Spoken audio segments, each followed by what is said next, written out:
The joy of a championship is not promised. It is a pursuit. Yeah. A journey that is demanding and never direct. Every turn a new challenge. A series of peaks, valleys, rises, and falls. These 4 teams have hunted the same elusive goal for weeks. Tirelessly, relentlessly, without fear. I won't back down. Nah, I'm coming for the crown. They've got some juice. Their quest has taken everything to get here. With the final goal just outside their reach. Which team will give even more to earn that joy? Or never.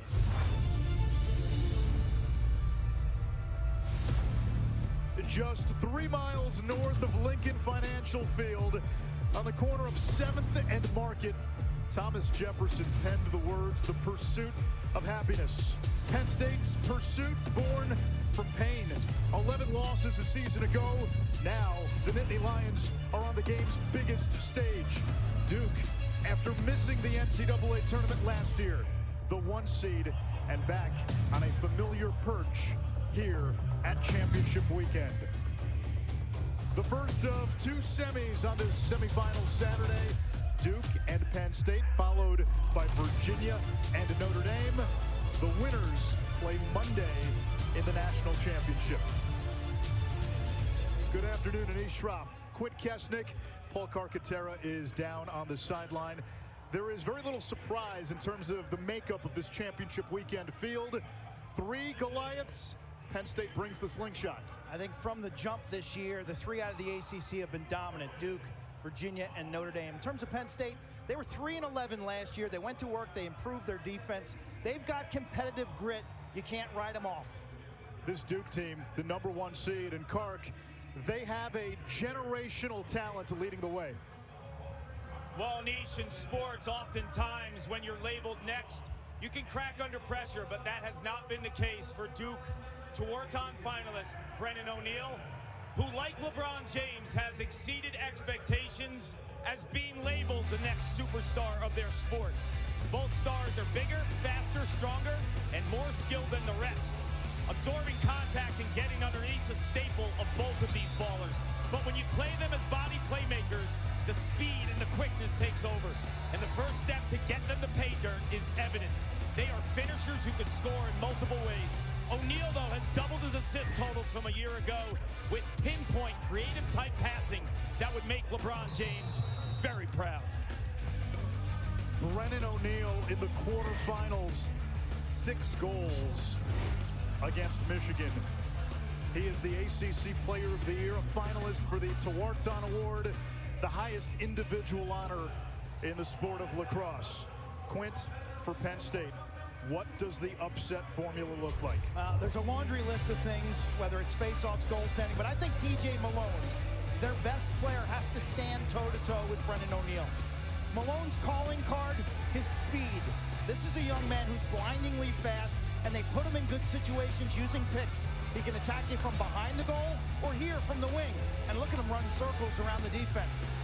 Penn State also puts him to the top of the formation, where in space they set picks, and all of a sudden the defense is at a disadvantage. Separation is gained, so they have to double team, and Malone, unselfish, finds a teammate for a layup. Can Malone and company stay toe-to-toe with Brennan O'Neill? Malone, the Big Ten Offensive Player of the Year, 4 assists in round 1, 4 goals in the quarterfinals. Duke has a matchup advantage almost everywhere in this game, except in goal. You'll see the Nittany Lions play a little bit of zone and man. There's Jack Frassion, their netminder, 57%. He's instinctive, he's light on his feet, he's got psychic vision. He was the Big Ten Specialist of the Year, leading the league in save percentage. Face-offs will be an area to watch. Duke has Jake Naso, the junior, a first-team All-American. It's been an area of concern for Penn State most of the season. The Blue Devils, as a team, top 5 nationally in facing off. First of 2 semifinal games on this Saturday in Philadelphia, about to get started. Matty Palem is our head official.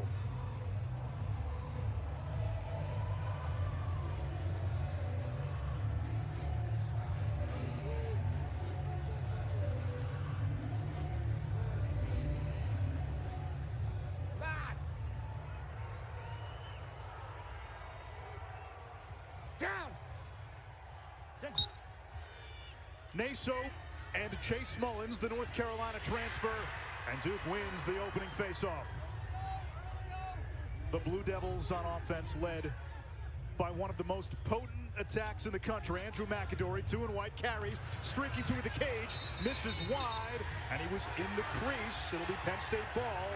It's McAdory, the aforementioned O'Neal, and Dyson Williams, an ace finisher on the inside for Duke. Penn State now will clear. They'll get their first go on offense. It's a Nittany Lions offense led by TJ Malone, as Quint told you, the Big Ten Offensive Player of the Year. Jack Traynor, 16 in blue, the leading goal scorer for Penn State coming into this tournament. He's been banged up. In goal for Duke, the Kaiser, William Helm, a transfer from Division III St. Lawrence. Here is Malone. Kenny Brower stick checks it loose. And Duke's defense with the first big stop. Round 1 to Kenny Brower, the lefty veteran. He has stood toe-to-toe with the best in the ACC this season. We got an equipment malfunction there. That's not a broken stick. The head just popped off. He'll have to get that screwed back and get that matchup with TJ Malone, who is their quarterback, and Brower has been an absolute eraser this season. Brower, a first-team All-American. Penn State creating a little congestion in the middle of the field, and Helm able to get it across to Jake Caputo. This Duke attack good for 12 goals in the quarterfinals. O'Neal had 6. The other 2 attackmen had a hat trick, and here is O'Neal against Kevin Parnham. Penn State opening this game in a man-to-man defense. They'll play some zone, but without Jack Posey, their best defender, everyone else is in the wrong seat on the bus, so to speak. Garrett Ledman now on the doorstep, and Duke strikes first. Dyson Williams, his 58th goal of the season, 1-0 Blue Devils. Watch the head of the stick. A little twister action by Dyson Williams, who's been automatic. You think about O'Neal, the growth in his passing game. Andrew McAdory, the firecracker of a Dodger. Dyson Williams was born to finish. Garrett Ledman, 1 in white, does a nice job right there drawing the double team. Jeff Tambroni, Penn State's head coach, said if we are man, we're going to have to move, we're going to have to slide, we're going to have to help. Well, they were late in their recovery. The nice ball reversal by Duke. Dyson Williams with the layup. You mentioned Jack Posey, senior captain, All-American, injured his leg in the quarterfinal win against Army for Penn State. He was on crutches yesterday. And Duke, after the goal, wins the faceoff. Posey was the guy who was going to draw that O'Neal assignment, and everybody would have been in their places. But now, everyone's got to bump up one and changes the matchups, Anish. And for Duke, they expect a lot of zone today. Penn State still in a man-to-man. Tommy Schelling, 31 in white for Duke, part of the second midfield, a Lehigh transfer. Schelling has come on late in the season. Owen Caputo now. His dad, Ron, the defensive coordinator for Duke. Behind the cage, Brennan O'Neal turns the corner.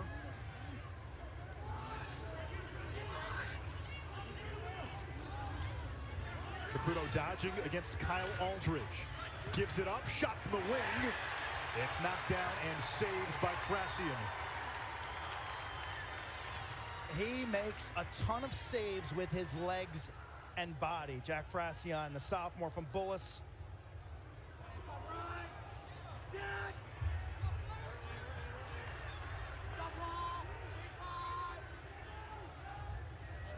Penn State now getting its personnel on. Ethan Long, 20 in blue, One of the heroes of the round one comeback against Princeton with 5 goals, a career high. Here's Winkoff. He loves that sweep to the middle to the right hand. 48 in blue, the Binghamton transfer. Now Malone through the contact. Malone's got a short stick matchup. He isolates Aiden McGuire. Feeding, shot to Mercer is behind the cage, a little too high. Closest to the ball when it goes out of bounds is awarded possession off a shot. So it stays with Penn State. And Long gives it up with Wilson Stevenson shadowing him. Shot clock down to 13. Here's Jack Traynor. Now Mercer. Shot clock into single digits. Winkoff. Long. Penn State ties it up.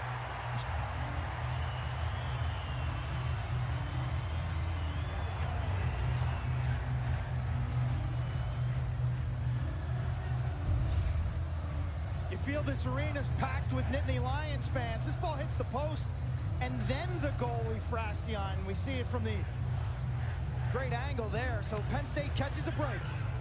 They love to spin the rock. When you watch this team throughout the season, one of the main reasons they went from 3 wins to triple their regular season total to 9 was the ball movement and the crease play. When you watch Penn State, their ability to feed inside on the high crease defines their ball movement in their offense.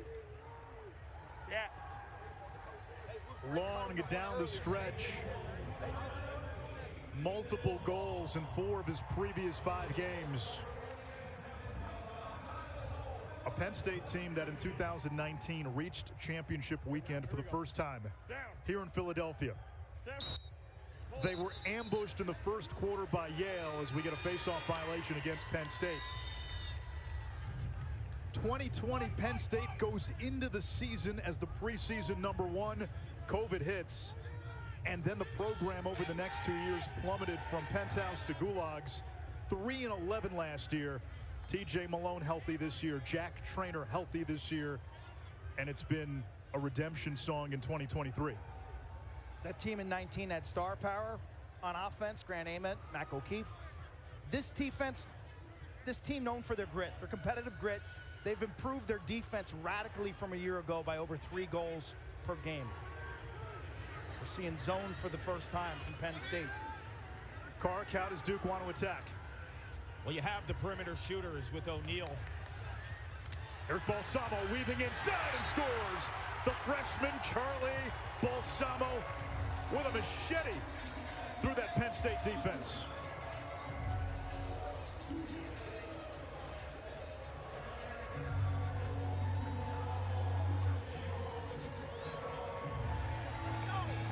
You want to talk about grit? Charles Balsamo brings grit every single time he steps on the field. 5'9", a top recruit at the attack position because they were a little light offensively from the midfield. They bump him up. But when you watch his goal production this season, it's the ability to get to the middle of the field, soak contact, and finish the rock. When you talk about zone offense, Matt Danowski, offensive coordinator at Duke, said, we need to press the seams. That is, draw 2 men. Balsamo does that. He sniffs that out, and he's between the 2 defenders and senses that there's not sufficient contact there, and he takes it to pay dirt. It's his first goal of this NCAA tournament, and Duke 4 for 4 on faceoffs. And this is where Duke can be dangerous. They can play make it, take it because of Jake Naso at the X.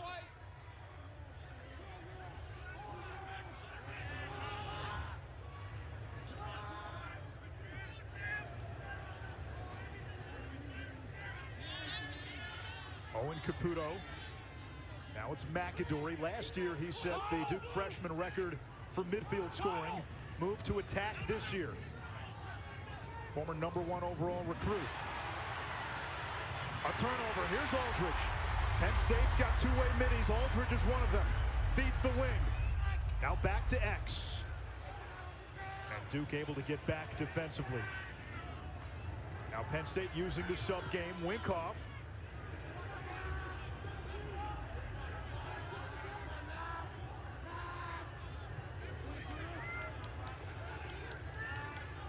Both teams have their personnel on. Winkoff goes to work against the long stick Keith Boyer. We'll see his brother Jose later today when Notre Dame plays Virginia. Look at that D. Charlie O'Connor all over his man. A flag is down. And a delayed penalty coming on Duke. Winkoff sweeps to the middle. He scored the game-winning goal in each of Penn State's first 2 NCAA tournament wins. And he is assisted on both of Penn State's 2 goals today. We're all even at 2.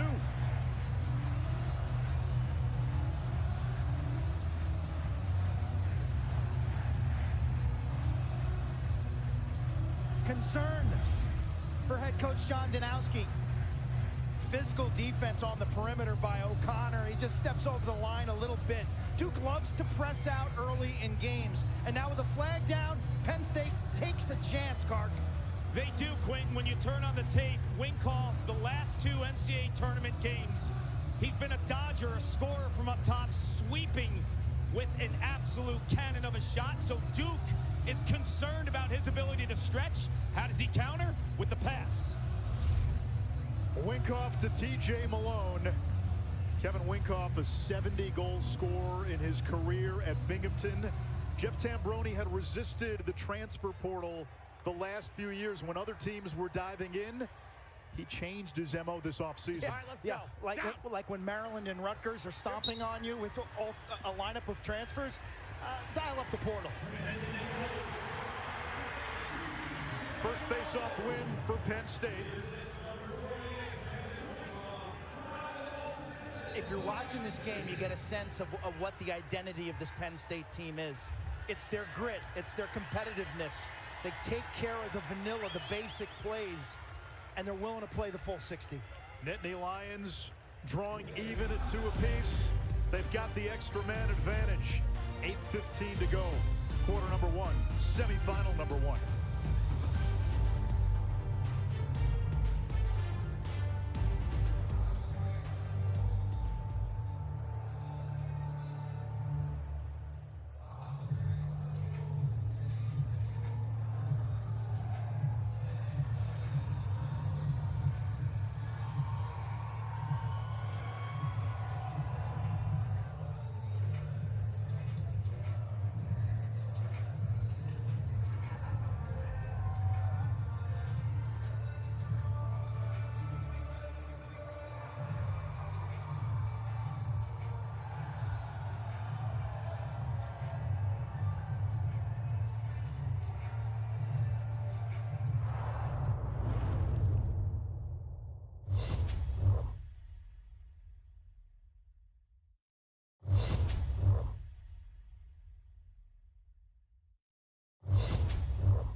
The Duke Blue Devils chasing a 4th national championship in program history. 2010, C.J. Costabile, the overtime winner, a storybook ending for the Blue Devils. 2013, it was Brendan Fowler winning every face-off after a slow start. Duke rallied to Amtrak Syracuse, and then 2014, Jordan Wolf, the closer in the win against Notre Dame, 11-9. John Danowski, the winningest coach in the history of Division I lacrosse, 12 NCAA semifinals since he took over at Duke. The Blue Devils have been a fixture on this stage. More than 40 years and 400 wins. He started as an educator at the high school level, a teacher and a coach. And you feel that when you spend time with this Duke team. He is a true teacher using lacrosse as his classroom. Man up opportunity. Helm comes up with his first save. It'll stay with Penn State and T.J. Malone. Heavy dose of Malone here, Anish. I was in the Penn State offensive huddle, and Jack Trainor's on the sideline already. We know he has an upper body injury. He started the game. He's on the sideline. He's the team's leading scorer, but Malone is the quarterback, the facilitator, and the decision maker. Skip pass to the wing. Big time velocity from the perimeter. Big time. Mercer. One of the things Malone told us yesterday, he likes initiating from up top, especially that high wing. That was 106 miles per hour. Hope he took the over, Kark. I said it was 104 last night. Time and room changes everything when you plant your feet, Quint. On the doorstep in Penn State with its first lead of this semifinal.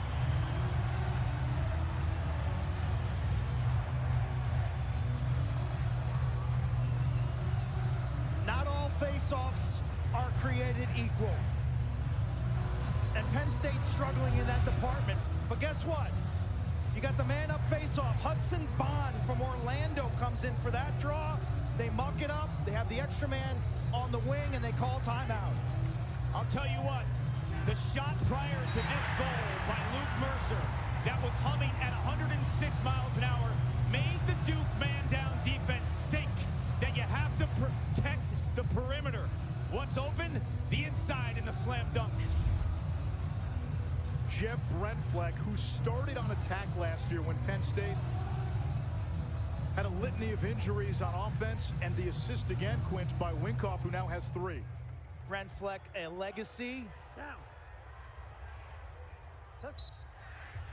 His mom, 3 aunts, and 2 uncles all went to Penn State. Duke in round 1 survived Delaware, and then in the quarterfinals vaporized Michigan. Penn State needed a comeback to beat Princeton in round 1, down 7-1 in that game. Knocked off Army, outlasting the Black Knights in Annapolis last week. I think this is the start, if you're Jeff Tambroni or a Nittany Lion fan, that you were hoping for. Your team's ready to play, standing toe-to-toe with the Blue Devils. Here's Ledman, a PLL draft pick. Left hand misses the mark. You know what I like about this defense, gentlemen, by Penn State? A mixture of man and zone every possession. O'Neal with a lefty. Goliath online. Without Jack Posey, Paul, they're going to have to mix and match defenses, play some man. They're going to have to support this O'Neal matchup. You see Coach Tambroni, we spoke about it yesterday. They just don't have a cover man for O'Neal. Look at him. The combination of power and speed, he creates separation, and he's got a hammer, lefty, 3/4 arm with the bouncer. He can be unstoppable.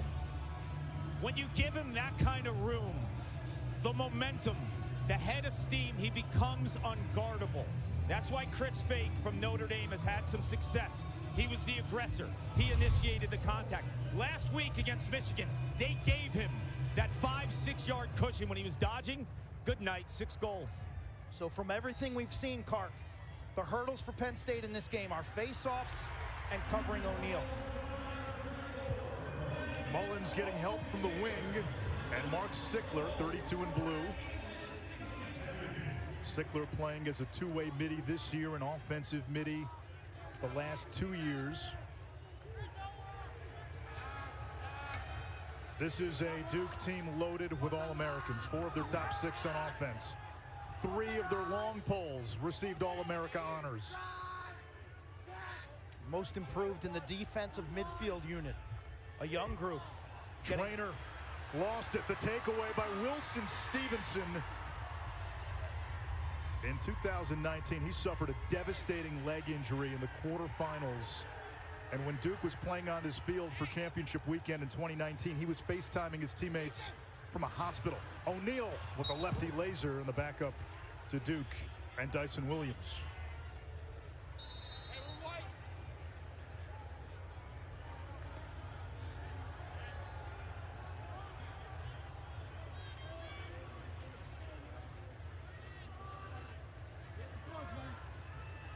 This is Tommy Schelling,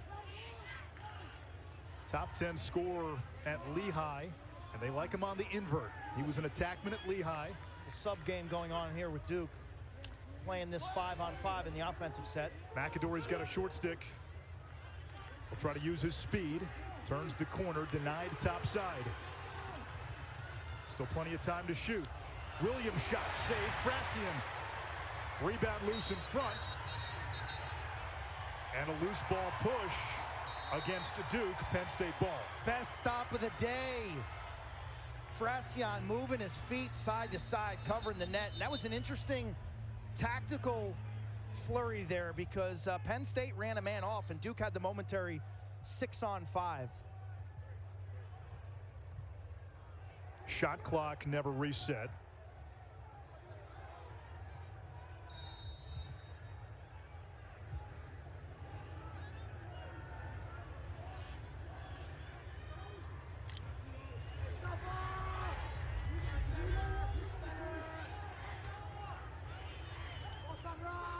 Winkoff has assisted on all 3 Penn State goals.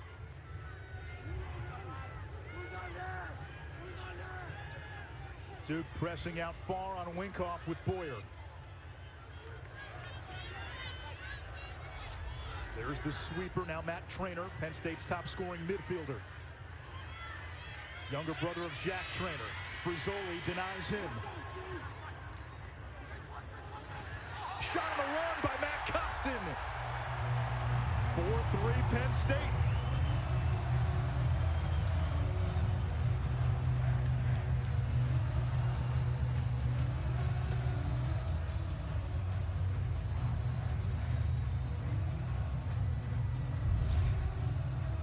Frassian's a flatliner.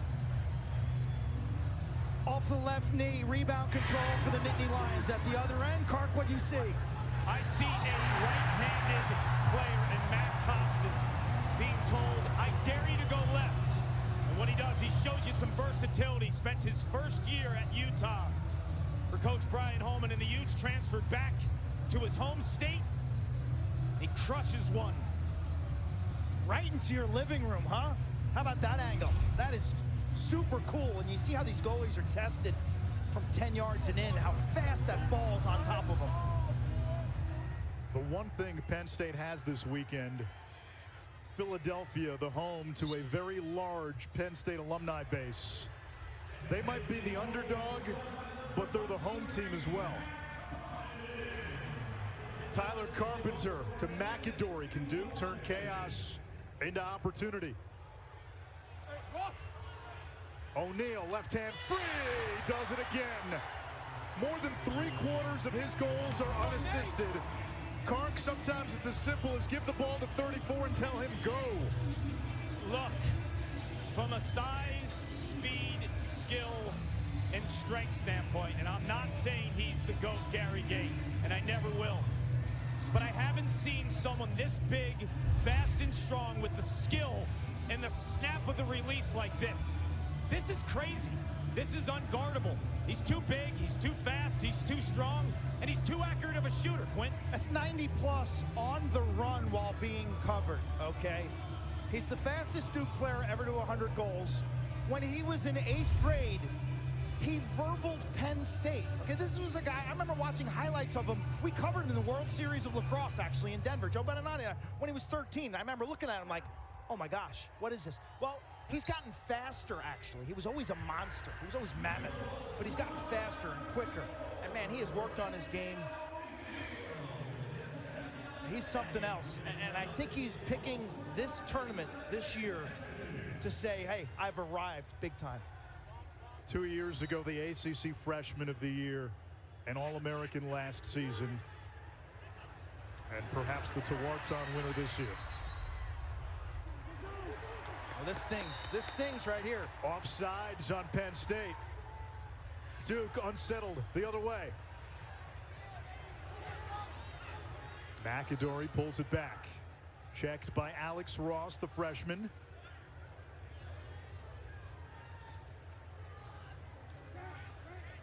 Tonight, Game 5 of the Western Conference Final for you. 8 Eastern on ABC and ESPN+. Stars and the Golden Knights of Las Vegas.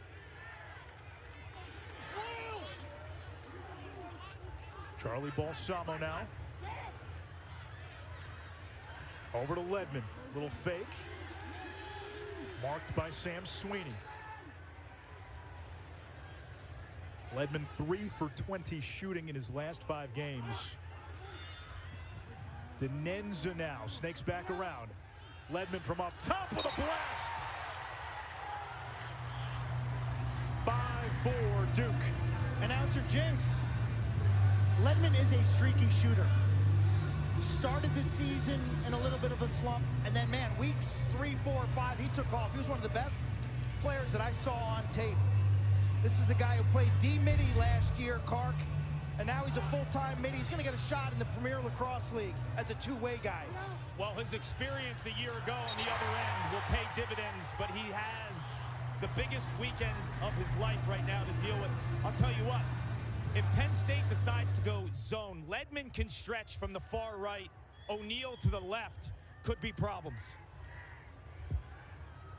Perfection of that shot. I mean, that's within a ball or two of that offside low post. We'll see him next week for the Whip Snakes, 3rd round pick in the PLL draft. Another face-off won by Duke. Just off the mark. That's Jack Gray, the defensive midfield. Gray, McGuire, O'Connor, Jake Caputo has been a huge strength for Duke this season.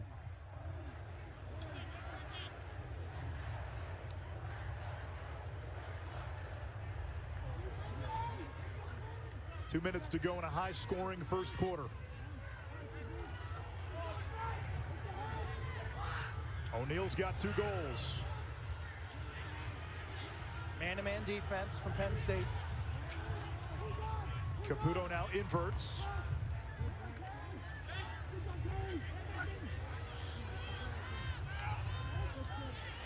Schelling pumps the brakes.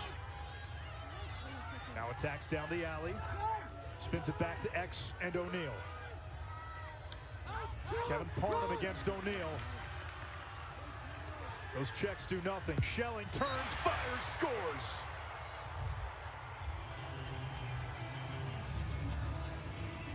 He's not a one-trick pony. I'll tell you that much. Everyone's probably watching saying you have to stop O'Neal as a goal scorer. But this season, his passing has been incredible. Over 40 assists. And he knows the slide is coming so quickly, Quinn. Schelling's been a major upgrade, especially late in the season. He flashes underneath. His man takes the wrong way around the crease. And Schelling catches this and finishes. The former attackman at Lehigh. He's looked really good in the last 3 weeks. Kark, it's been an adjustment for Schelling. He was a primary ball carrier at Lehigh. The ex-attackman, you're playing second midfield for Duke. It took him about a half season really to find his role, but he's been a big playmaker down the stretch on that second midfield unit. And it should. When you have the ball in your stick and you're behind the cage like TJ Malone, you're the quarterback, then you're asked for the first time to play an off-ball midfield type role. The things change. O'Neal, Dyson Williams, Francian with his biggest save of the game. 51 rarely misses from that close. Tell you, a lot going on in that faceoff. Penn State wins the initial draw, turns it over. Duke goes for the jugular right away in transition, but Francian, I talked about his instincts. He habitually makes these incredible saves. There's no wasted movement. He trusts his intuition. Watch his top hand. Drives it across. Moves his feet. He's got great balance. Reminds me of kind of a bullfighter, a matador, the way he moves between the pipes. Jake Morin, up top, wink up, behind the back pass, sloppy, on the ground. Boyer trying to vacuum it. It hits the ref. And it comes back to Penn State. Morin. Now Malone. Wink off from long distance. Easy save for Helm. Final 15 seconds here in quarter number 1. Little ride by Penn State to slow Duke up. Blue Devils have to get it across midfield before the first 20 seconds elapse on the shot clock. That is irrelevant with the time, and quarter number 1 comes to an end. We saw 4 ties. We saw 2 lead changes. We saw 10 goals in the first quarter of the first semifinal game. Duke, the #1 seed, leading Penn State by 2.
Philadelphia home to championship weekend for the first time since 2019. That was the last time Penn State got to championship weekend. It was their only time.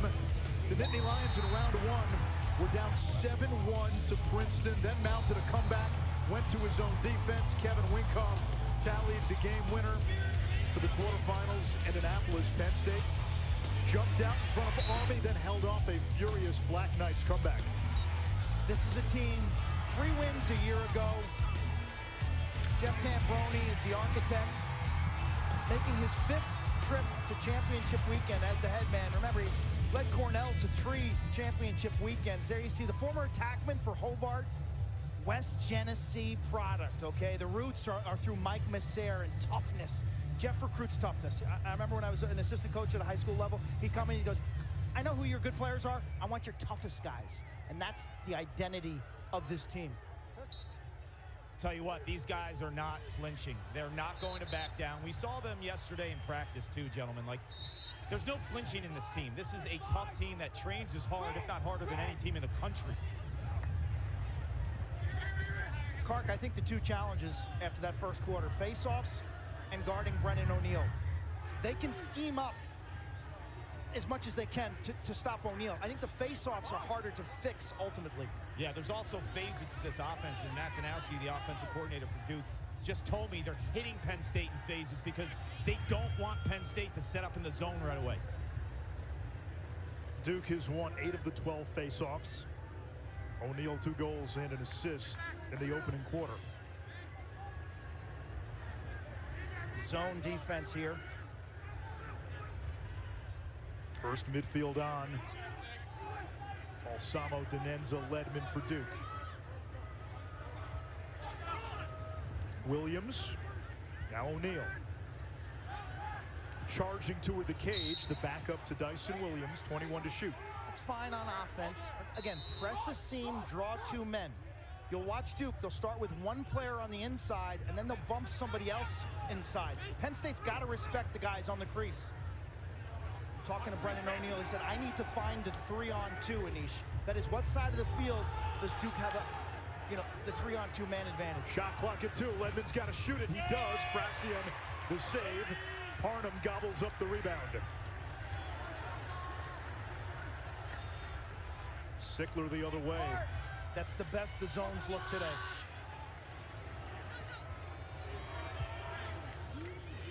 Our second semifinal, Notre Dame and Virginia.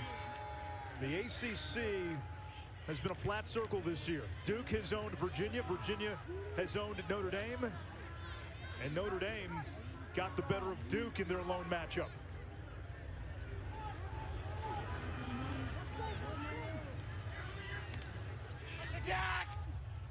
Malone picked up by Boyer, or rather Brower. Illegal pick, Duke ball. Margin of error for the Nittany Lions in this game is slim.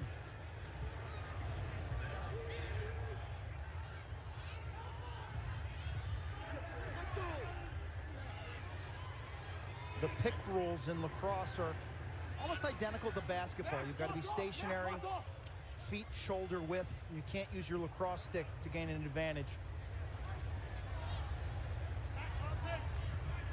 44.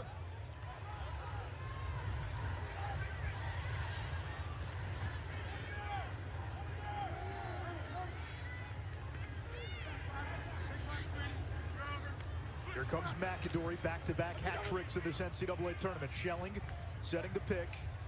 Duke playing 5-on-5 here in Niche with that sub game. They're just holding a player out in a hangman position, top right of the box. Schelling against Costin. McAdory. Now back to Schelling. Turns the corner. Good slide. Comes back up top. O'Neill with a hammer. Frassi on the save. Rebound. Dyson Williams goal. This is a tough pill to swallow, Quinn. Frassion knows some tendencies from O'Neill, who likes to shoot to the opposite pipe.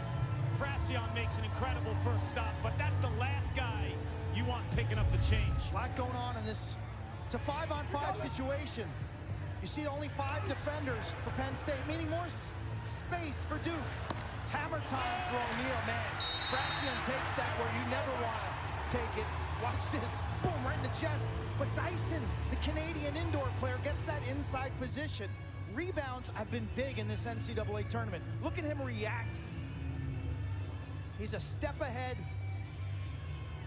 and gets there first. Something to watch this weekend, Kark, too. How this turf plays. Yesterday, a lot of the guys were talking how there was very little bounce off the surface. Bounce shots might be a no-go. They won't be a go at all. You saw O'Neal there. Sometimes he actually bounces to that opposite pipe. Just a lower type shot. But when you defend Dyson Williams on the crease, you have to defend him off of rebounds, almost like you're shutting him on the crease like he's the biggest concern in the world, because he picks up every single one of those and makes it count. The key word is custody. You've got to own custody of 51 inside. You mentioned the field, Anisha. Bermuda surface, it's really fast to run on and compact, but for whatever reason, we were bouncing a ball yesterday. The ball just dies, so you're not going to see high bouncers above the goalie's waist.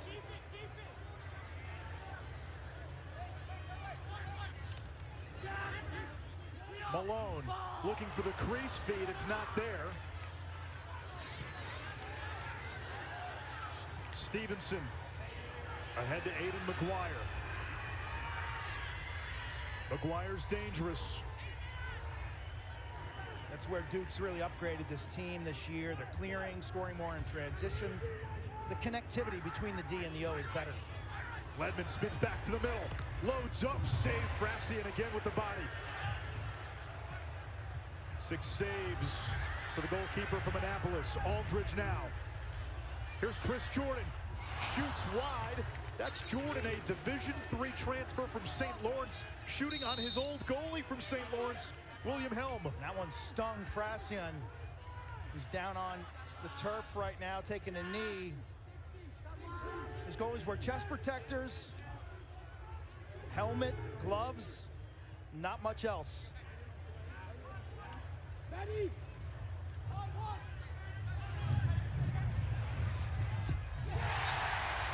Shot and a score from Penn State.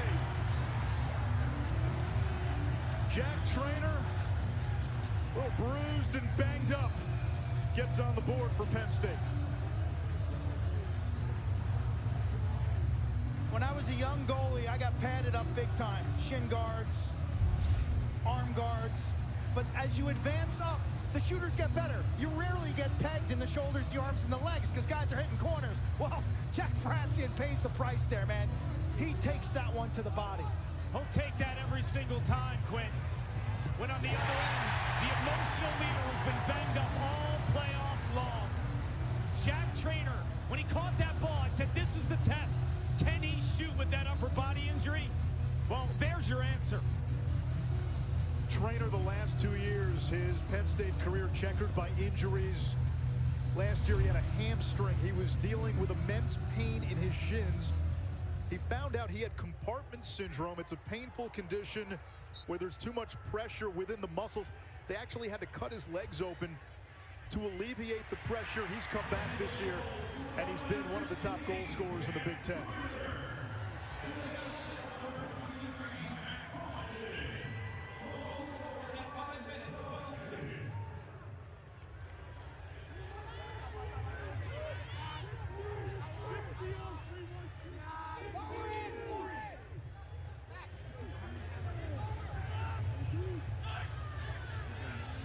There's Matt Traynor, Jack's younger brother, against Frizzoli.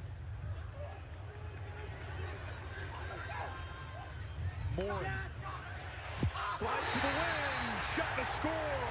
That's Matt Traynor getting on the board, and Penn State within one. We are the home team, the local boy. His brother scores goal number 5. He answers with 6. And look at the placement on this shot on a righty goalie. Time room and just hooks that puck.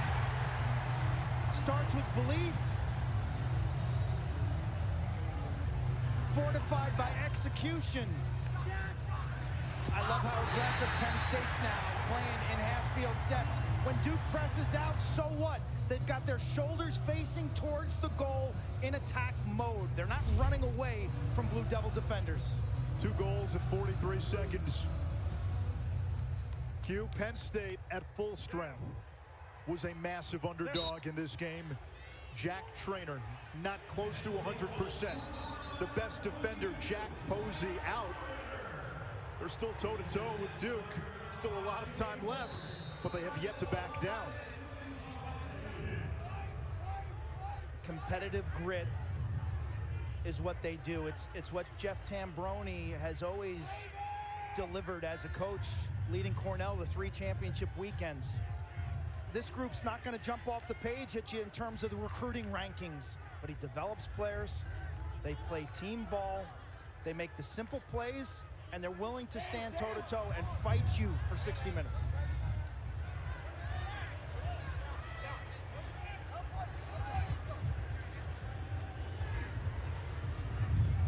Zone defense from Penn State.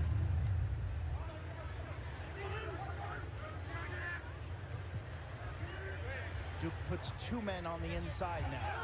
Duke so far navigating the perimeter. Denenza, tough angle shot.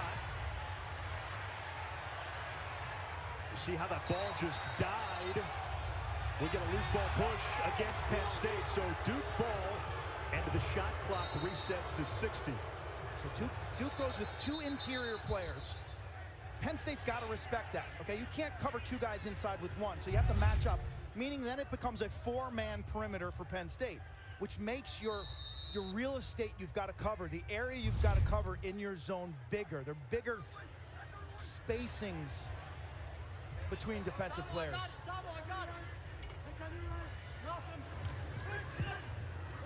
Denenza flips it back to O'Neal.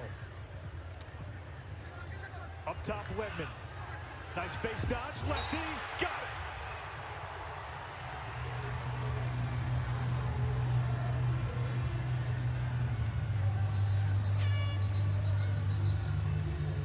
I thought he was shooting this ball with his right hand.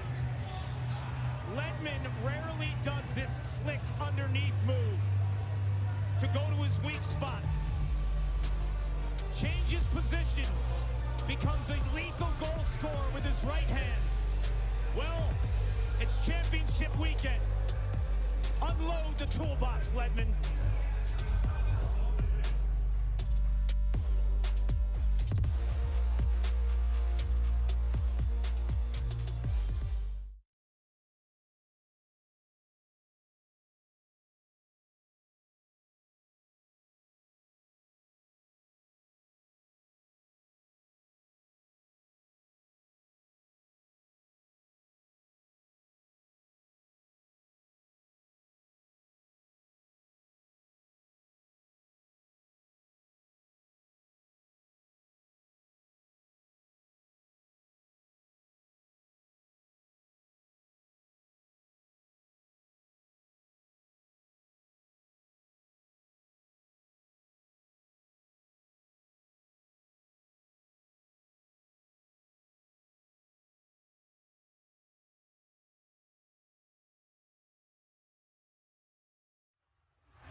keep those two in line, Cotter.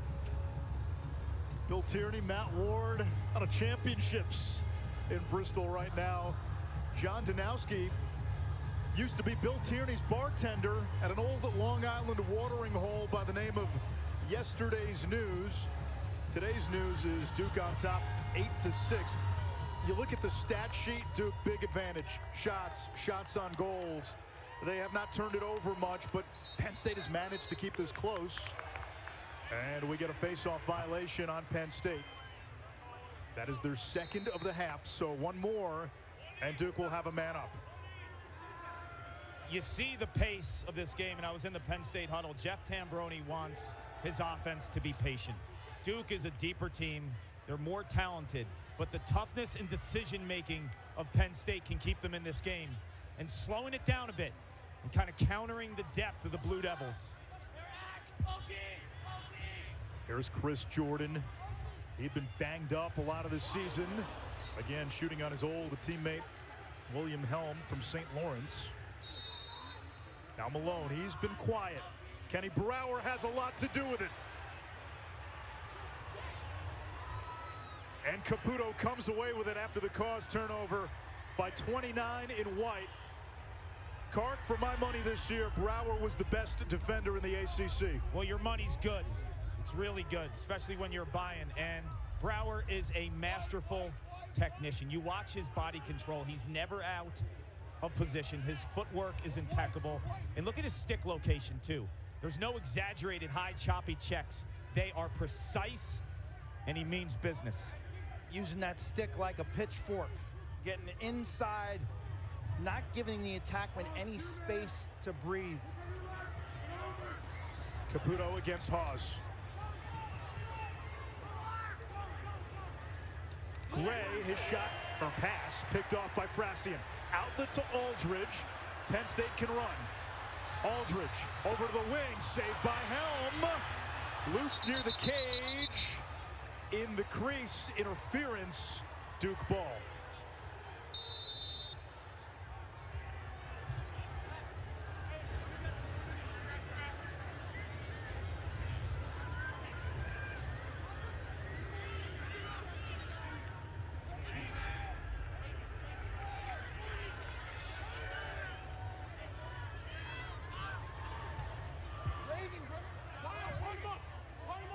Zone D. Biggest area of improvement for Penn State this season, their defense. They've improved by 3 goals per game this year under new defensive coordinator Joe Bucci. Done amazing work. No Jack Posey, though. Their top defender got hurt in the quarters.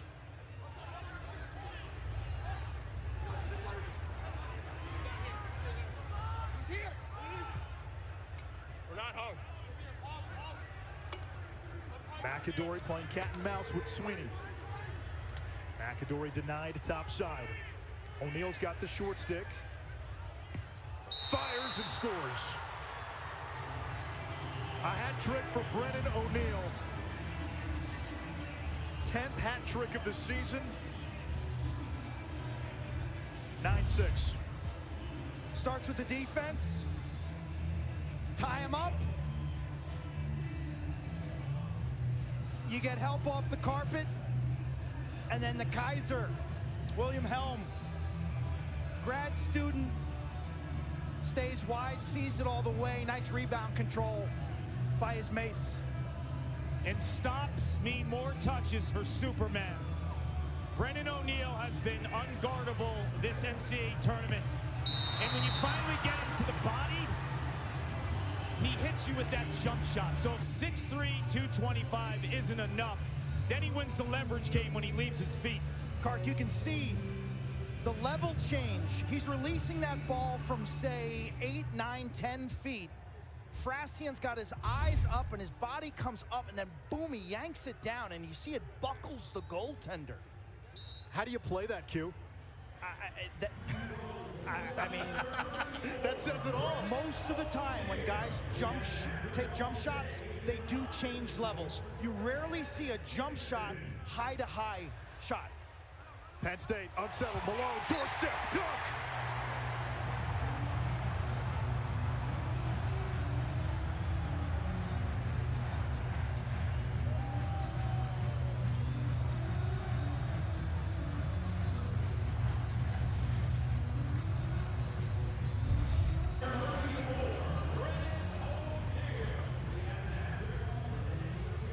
ball converted into a little numerical advantage. Beautiful pinpoint passing. A logistical symphony for the Lions. Quint, you've been to Jeff Tambroni's practices in the offseason. I have too when we're covering college football. A staple of that is ball movement in transition, and that was just beautiful offense.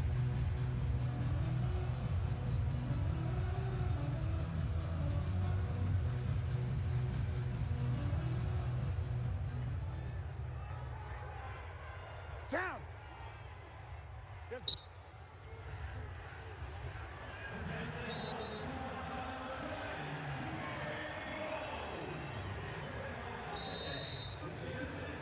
Penn State starting to close the gap on faceoffs. It's now 9-9. 2 faceoff violations for Penn State, 1 for Duke.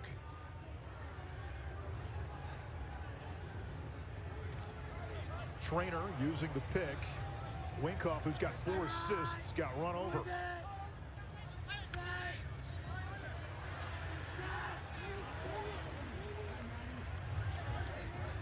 Matt Costin now.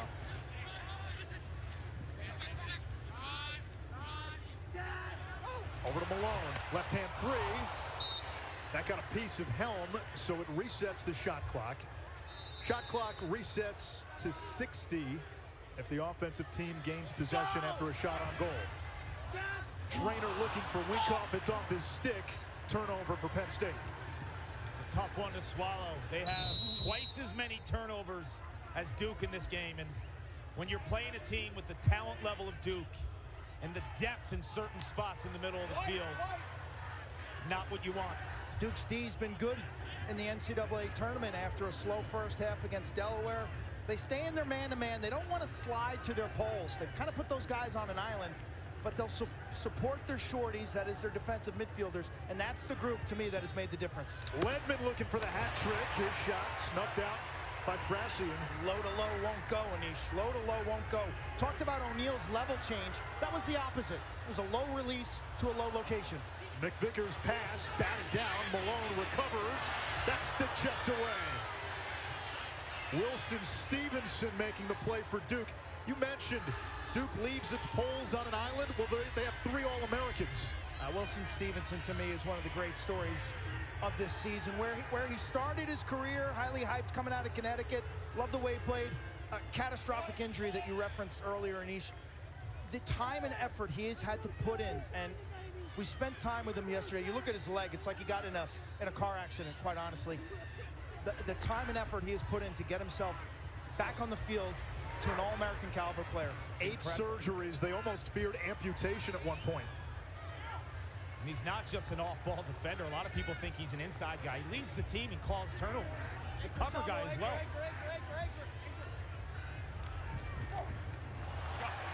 Unforced error by Duke as McAdory can't handle the Ledman pass.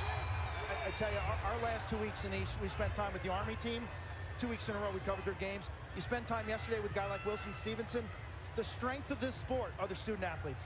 These are amazing young men who are going to do great things. I'll never forget, gentlemen, after that injury in the quarterfinals, the week between the quarterfinals and the Final Four, I went to visit him in the hospital, and he was not in a spot where anyone would want to be, but he was still smiling. He was so positive, and all he wanted to do was talk about his team. Happened in 2019, the injury did against Notre Dame. Winkoff has 4 helpers. Now Jordan. And Penn State gives it right back. 11 turnovers in the first half for the Big Ten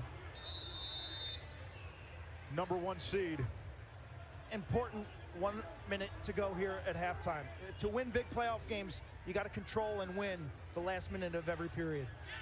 Nittany Lions, the 1 seed in the Big Ten tournament. Here's Gray.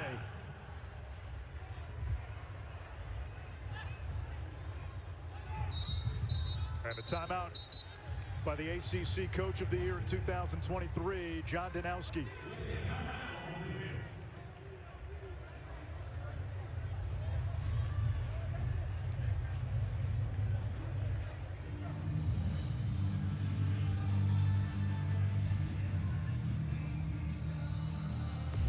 2019, John Danowski holding up the phone as Wilson Stevenson FaceTimed his teammates in Philadelphia for championship weekend from the hospital.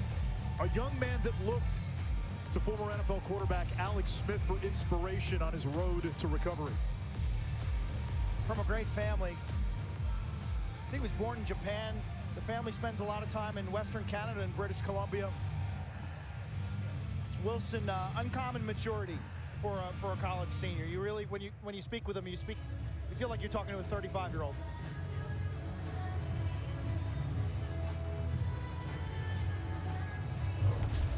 This Duke defense today, they have caused 5 turnovers. Brower that time against the Big Ten Offensive Player of the Year, TJ Malone. A pair of lefties. You know, Brower's giving Malone some issues. He's getting to his body. I talked about Malone's speed being his special sauce, and Penn State has not been able to use picks to get Brower off the hands and hips of Malone. They need to, what we've seen in the past 2 weeks is getting Malone in space, using picks, and then Malone can use his speed. Brower's just, he's in his face. And TJ Malone told us yesterday that part of what he wanted to do in the matchup was take Brower out to the perimeter. He said, if I go back behind the cage, I'm playing to the strength of 29 and white. Later today, Virginia and Duke. The Cavaliers have won 2 of the last 3 NCAA tournaments. They could potentially cement a dynasty this weekend. Notre Dame chasing that elusive first national championship. The Irish lost 2 games all season. Clark, both of them were against Virginia. You have 2 players in the inside in 31, Tommy Schelling, 2, Andrew McAdory starting on the crease. Both will roll off and end up behind in more of an open set here. Expecting man or zone. It looks like man right now. Man-to-man defense from Penn State, we'll see.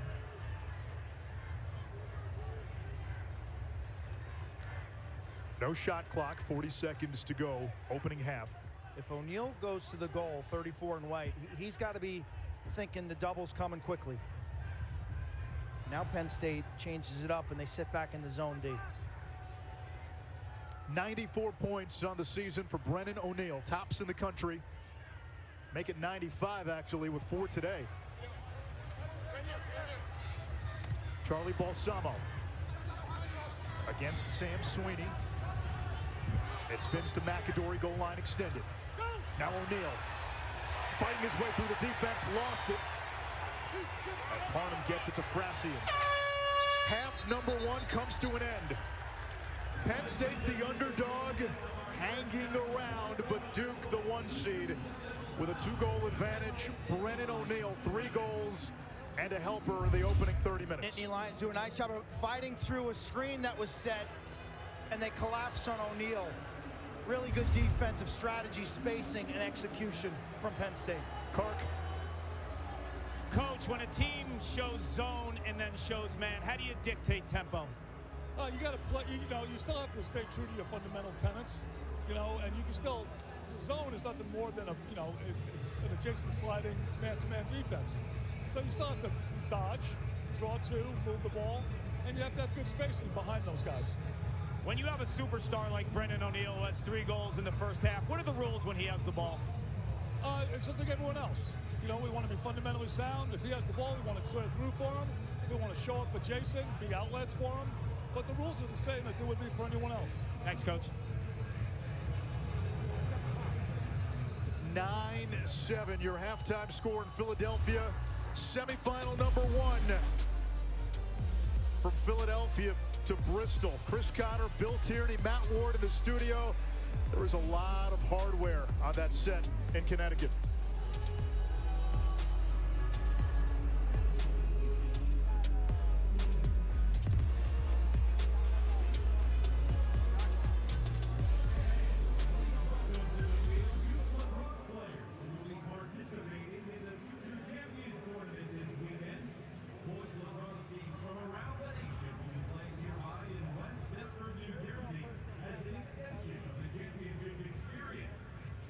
Participants are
Yeah, Liberty Bell. We got to mention Russ later. Maybe, yeah.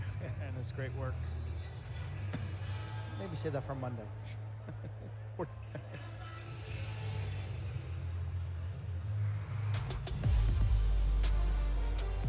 Independence Hall in Philadelphia. Philly, the site for the national semifinals. First time since 2019. Penn State with that large Philly alumni base hanging with the 1 seed. It's 9-7 Duke at the half, and Ishraf Quidkesnik, Paul Carcaterra. We'll hear from him in a moment.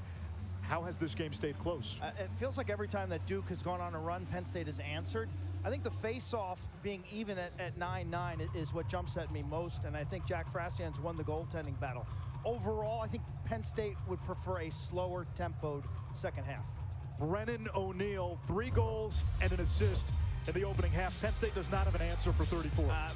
Nobody does. He's got the rare combination of skill and power at 6'3", 225 pounds. Remember, this is a junior who's going to be playing for the senior national team, Team USA. I mean, that running jump shot on the run, left-handed, change of levels is just lethal. Well, Penn State's going to have a chance. It has to be with Jack Frasian, who's had some spectacular saves in that first half to give Penn State opportunities to come within 1 and 2 goals. But Winkoff from the midfield, I think, has been critical as well. Not as a scorer like we've seen him in prior weeks in the NCAA tournament, but as a passer. And I just spoke to Jeff Tambroni. He feels like the opportunities for his team right now are from the midfield. He said that TJ Malone's being guarded really well by Kenny Brower, so they have to initiate from the midfield with guys like Winkoff, and he feels like there's maybe an advantage attacking them from up top. I also asked him in regards to defending Brennan O'Neill, would you ever shut him off? He said that's probably too much of a sacrifice for our base defense, and we'd hurt in other spots if we did that. So nothing's out of the question, he said, but it's doubtful that they would play 5-on-5 and shut O'Neill. Yeah, and then that's what I talked to Coach about yesterday. You lose your best defender, Jack Posey. What can you do in a week? The tendency is to want to overcoach it, and Coach is staying true to this team's identity and who they are defensively.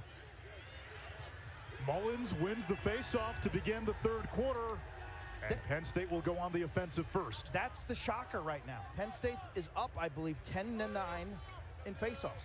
John Danowski, though, telling us yesterday, Naso, someone who generally gets better as the game goes along.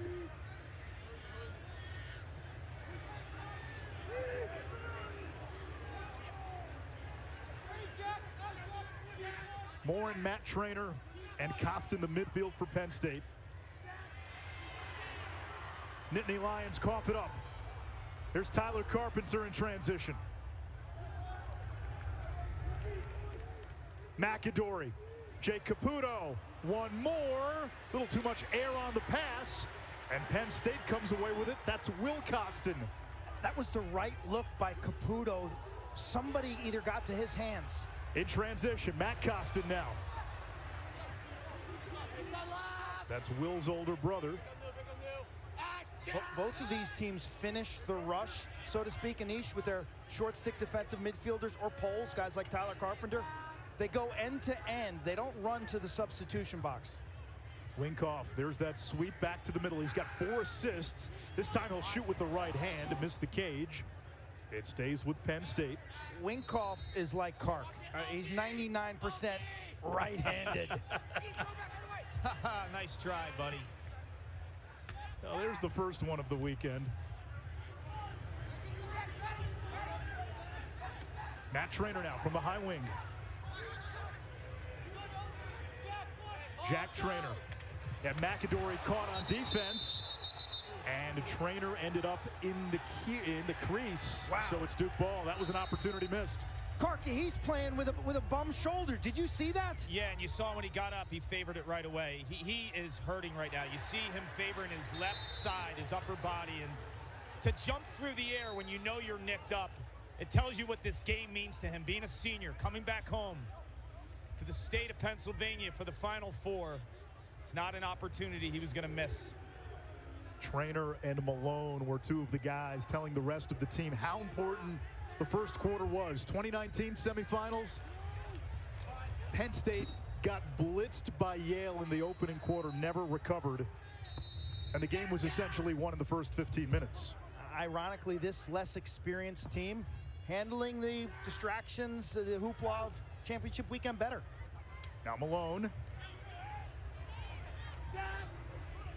Here's a chance for Mercer. Bouncer and Helm is there. This turf is not going to give you much. This grass has not yielded much bounce. It's a nice stop by Helm. Moving his feet. Good rebound control. Here's Ledman, a defensive midfielder for most of his Duke career. Back on offense this year. And having the best season of his Blue Devils career. Third team All-American. Denenza now, the junior. Dumps it back. Here's Balsamo. Shifty midfielder with speed. Ledman 2 tallies in the opening half. Plenty of time on the shot clock.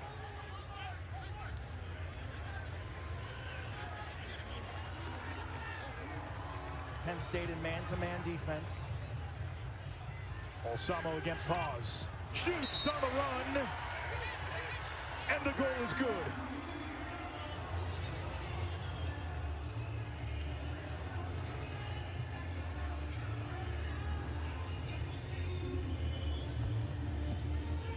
For Penn State, it's going to take all grit and guts. And Jack Trainer knows whether he's nicked up or not, he's got to be full sellout. Duke gets possession, and a 5th-year senior and trainer watches a true freshman in Balsamo go to work. I tell you, Charlie's got like a clutch aspect, a fearless aspect, a confidence aspect to his game as a freshman. Left-handed down the alleys, young man from Chaminade, tutored by Vinny Sombrado. Balsamo's got that mentality, the old school Long Island mentality, dodge to the dirt. You mentioned Vinny Sombrado. Vinny played on 4 U.S. national teams after a standout career at Hofstra. That was his uncle. Scored that game-winning goal in the Dome in an overtime game against Syracuse. When he realizes that no slide is coming, he gets to the inside. Kevin Parnham trying to stay with Brennan O'Neill.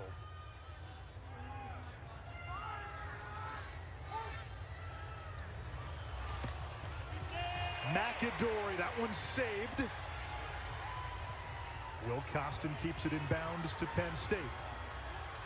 He's the quickest guy on the field, too, in white. I mean, he is shot out of a cannon when he changes direction. Clark, these have been the pivot points in the game. Duke gets up 2-3, and right when you think maybe the Blue Devils are on the verge of putting it away, Penn State's had an answer every time. Because they have the leadership. Guys like Jack Trainer, TJ Malone, they were here as true freshmen, and Malone on a loaded offense was a critical piece to putting up record numbers. He was a 30-goal scorer as a freshman midfielder. And Malone tallies his 3rd today. And on cue, Penn State with an answer.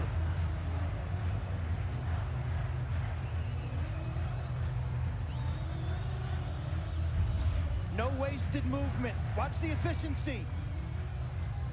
Little bit of a flop. Takes that one off the left shoe. And on the other side, TJ Malone, experience with the bright lights, the big stage, sets his feet here, and look at the release.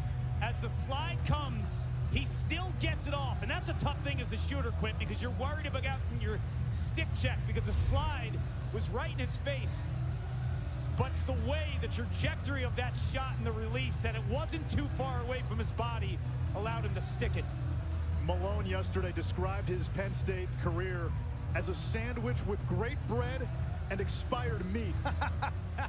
He said championship weekend as a freshman in 2019, then injuries took a toll.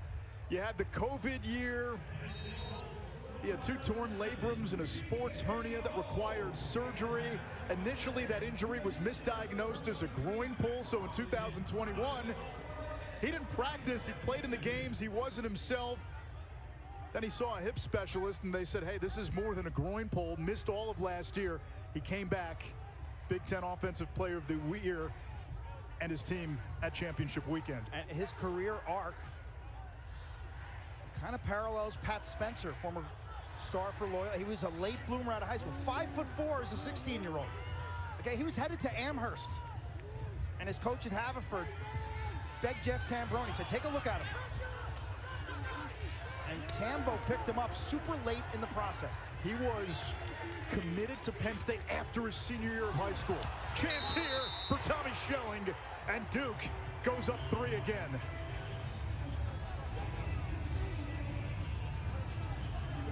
Schelling plays this perfectly. Watch 31 in the inside. A step here, a step there. Keeps him high enough in front of the crease not to lose his angle. And it's the faith in a ball movement offense, Quentin, that he knows he's going to get it. Watch 31 inside. A step here, a step there to stay high on the crease to keep that angle. No second slide, and you see Penn State's defense. After this ball goes in the net and they get together in their huddle, it's more like an autopsy report. What happened, guys? What happened? And all of a sudden, Duke's getting goals from multiple guys. Schelling's got 2, Balsamo's got 2, Ledman's got 2, O'Neal's got 3. At Kark, you see the value of Jake Naso staying out there on offense, getting the assist. A lot like Petey LaSalla, which we'll see in Game 2 for Virginia. They stay on the field, but also create a lot of 5-on-5s. But Naso's a warrior like LaSalla. He's taken all but about 30 face-offs the entire season. In ACC play, took every single one other than 2. Naso, a first-team All-American.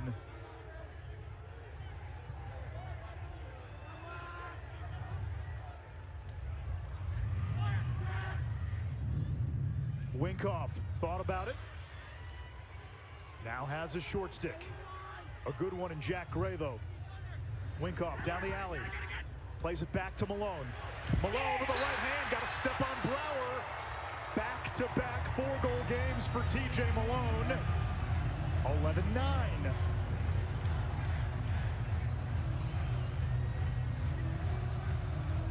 You're talking about a pro-level athlete. Picked up by the PLL Chaos. I think he's going to have a monster pro career because in space, when you get him some greenery, man, he makes people look silly. He was 5'4" at one time, an underrated recruit. 45-minute drive every single day to the Haverford school up the road. Got to school about an hour early, played wall ball every single day.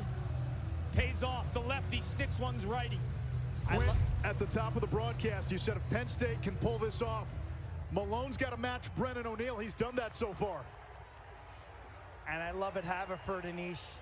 Freshmen and sophomores against the wall. Juniors and seniors, you actually get to shoot on the goal. You got to earn it. Naso wins the face-off. Sweeney jars it loose. Penn State the other way. Quickly ahead to Winkoff. 5 assists today for Winkoff. He had 13 all season entering a championship weekend. Here's the deal, big picture. The longer this game stays close, the more pressure and expectation weighs on Duke, the more lively this crowd, this pro-Penn State crowd will be. Winner of this game to Monday's national championship against either Notre Dame or Virginia. Ethan Long. As Carpenter hung up, now Helm presses out of the cage. Malone scored the last 3 for Penn State. Over to Mercer, low to high. Nittany Lions with a roar. They're within 1.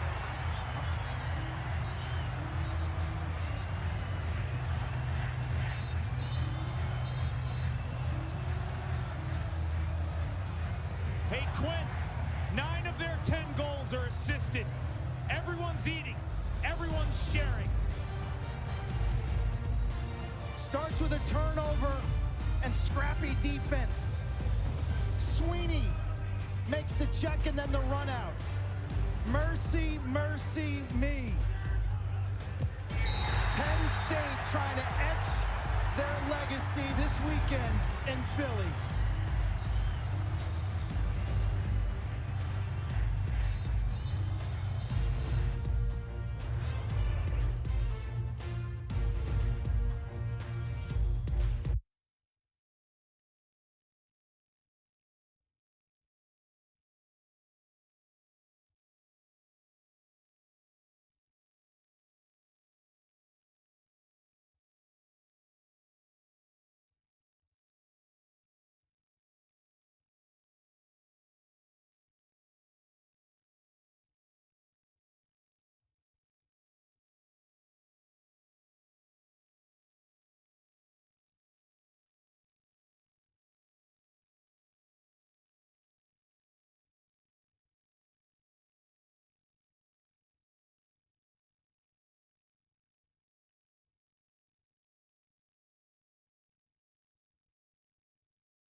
Costin's got 2 assists. He's got 3 assists.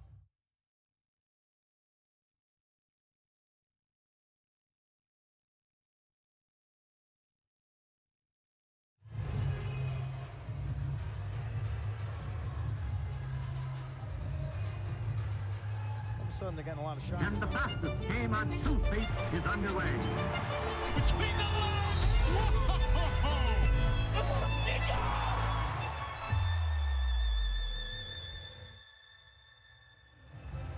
We will see many of today's stars playing one day in the PLL.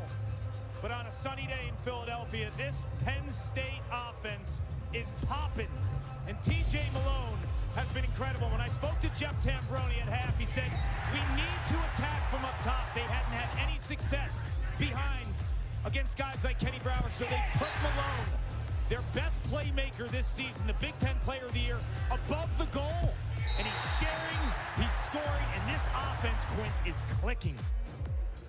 Subtle adjustment at halftime to free him up a little from Kenny Brower, 29 and white, who tied him up. And man, Malone's been involved in what, in the last 4 Penn State goals? 3 goals, and he assisted on the last one. Mullins into Naso in a tangled knot. It comes to Duke and to Jack Gray. Finally now a possession for Duke. Brennan O'Neill, 3 goals.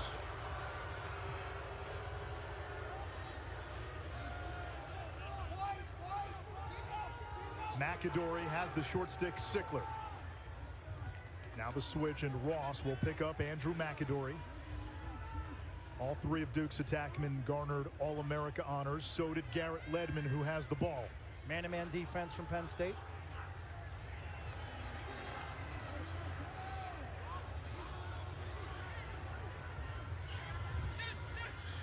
Denenza toward the cage.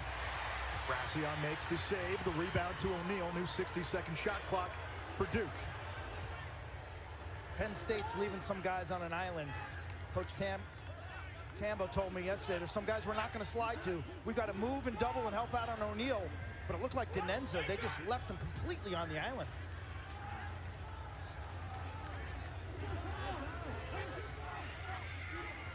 Denenza against Aldridge. Top side, shot hits the crossbar. Big play right here. On the ricochet, big ground ball. And it's Balsamo out of the skirmish. Another shot clock reset, a new 60. Huge. And now this becomes an extra long defensive possession for Penn State.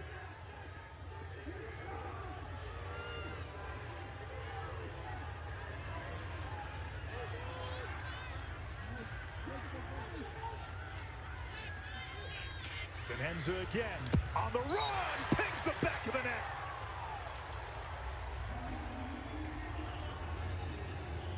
Breathing room for Duke. I think he sensed it. I think 88 and white, Aiden Denenza sense that the defense wasn't giving him respect in terms of a double team. And he'll just sweep this one right-handed across the formation. Maybe a little interference. It didn't look like Fracion never really saw it out of the pocket. He kind of guessed low, and that's a tough shot, Kark, because usually this is a yanker high to low to the far post. Instead, he puts it near side high. Yes, because goalies typically will take that step or two, knowing that guys offensively like to put it across their body. So if you can hit it near pipe, you're going to get a goalie like Fracion.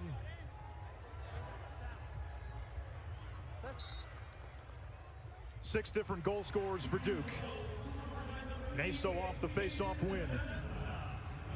That's such a deceptive shot, Anish. It's a nuanced and subtle shot because so many players will crisscross that to the far post. And as a goalie, your weight shifts, you're thinking too much, you don't see the ball out of the pocket.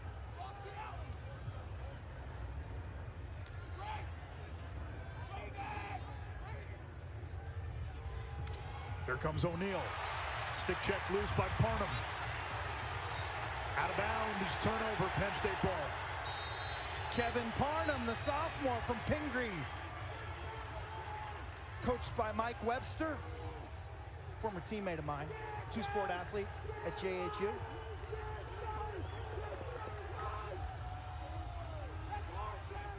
NCAA men's lacrosse coverage continues Monday with the national championship game, 1 Eastern on ESPN. For more info, visit ncaa.com. Winner of this game against the Notre Dame Virginia winner. That's semifinal number 2. Winkoff has been the facilitator. 5 helpers. Malone's got a short stick matchup. There's the slide. Malone gets it to the wing. Duke recovers.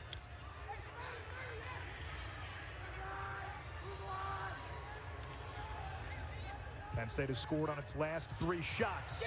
Make it 4 in a row. Helm knew he should have had that one. A Matt Trainer goal. Nittany Lions back to within 1.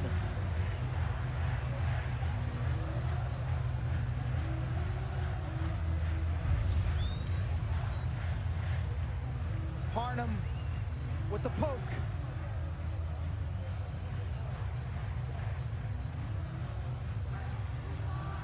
Trainer from the wing. Little throwback. Able to reset his feet, Paul. The way that righty shooter, he could have shot that lefty, but he keeps it in his strength.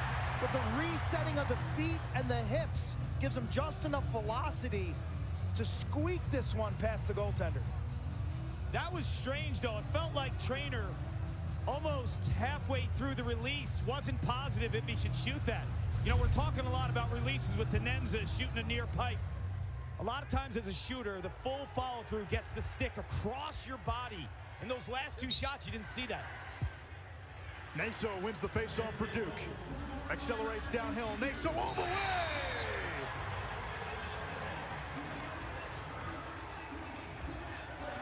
His 6th of the season.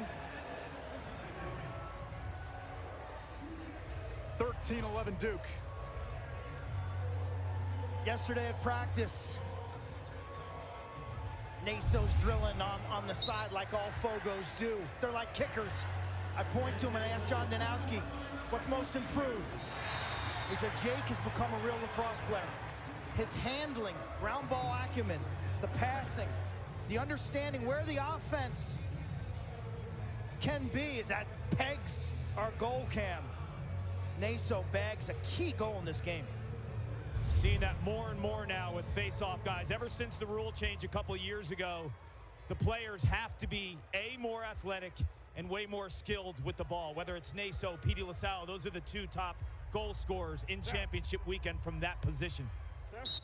The response by Duke came 4 seconds after the Penn State goal.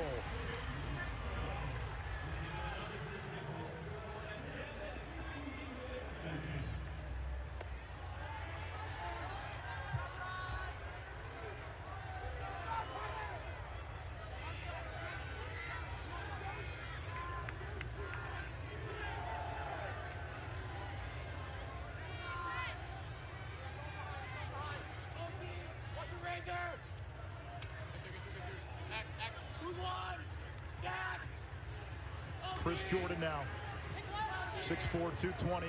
His first game since early April against Ohio State. You can hear the goalie, William Helm.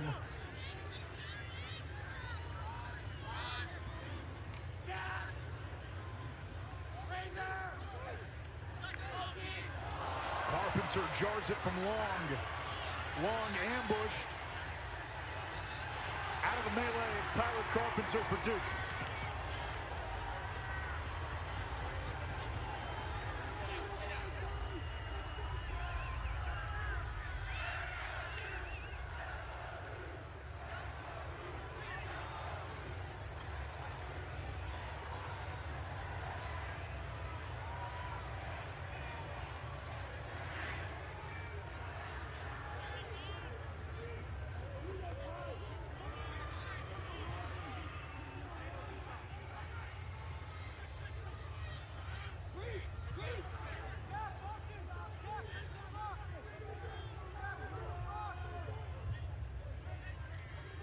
Owen Caputo wheels back to his left. Duke bringing on a fresh body. It's Jaden Curry.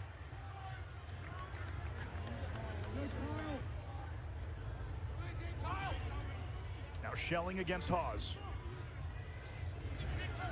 15 to shoot. O'Neal, the pick man. Schelling on the rollback. Redodges. Looking for Williams. And a good defensive stand by Penn State.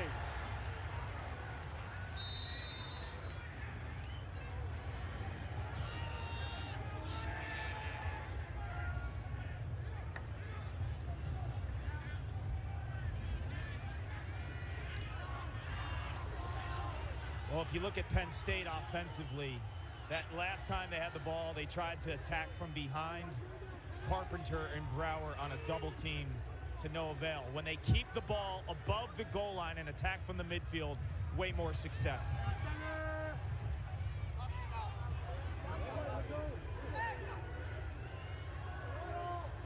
Trying to get a switch here. And they do. Malone now picked up by McGuire, the short stick. Penn State's best offensive player. Now Boyer meets Malone. Duke with the recovery. Final minute, quarter number 3. Duke has led most of the way. Jack Trainer. Bum shoulder and all. Winkoff looking for Malone. Matt Trainer. It'll stay with Penn State. Morin, 14 on the shot clock. Feeding the crease. Malone is there. Duke fell asleep. 5 goals for TJ Malone.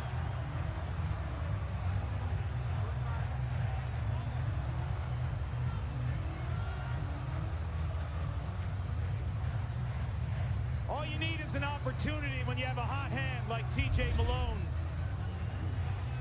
Duke has an opportunity of their own with Tommy Schelling trying to through past this. Had to be perfect to make it count to Williams. At the other end, we are restart ready.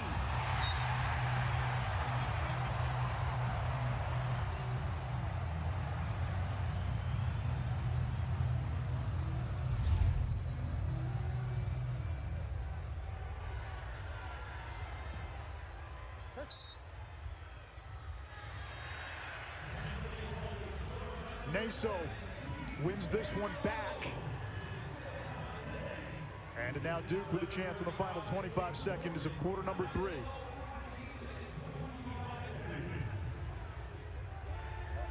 Every time Penn State gets it down to about 1, it seems Duke is able to respond.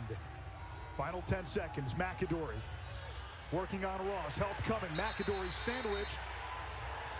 And they're going to call him for withholding. Penn State with the ball, 4.5 seconds to go.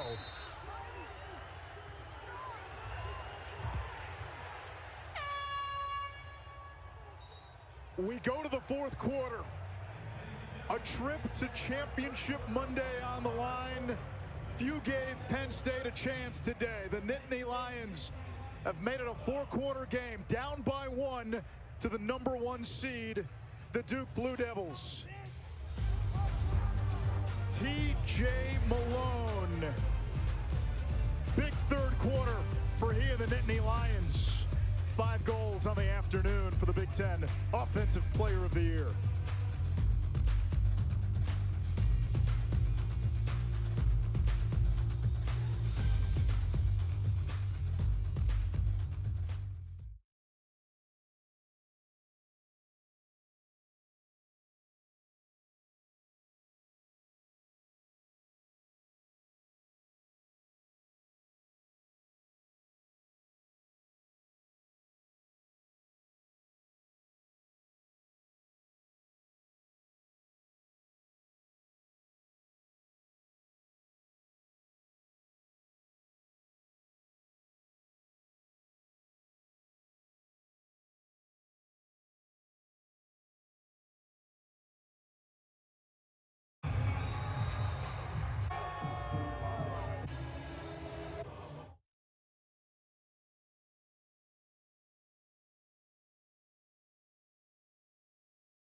To the fourth quarter, Duke nursing a 1-goal lead.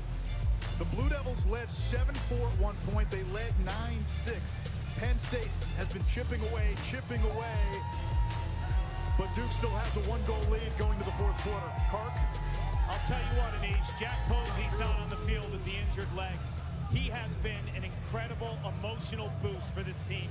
The entire game, up and down the sideline, cheering on the defense. He looked at me, said, man and zone, man and zone. That's the switch they've been doing all game long. And Jeff Tambroni had the entire team. He said, we are way more connected defensively right now. And Quinn, you mentioned during the break, I heard you talking about Brendan O'Neill a little quiet in that third quarter. And he was. But Posey is a great story, Kark, because success didn't come his way initially at Penn State. As a freshman, 4 appearances. Sophomore, 5 appearances. Even last year, he only made 9 starts.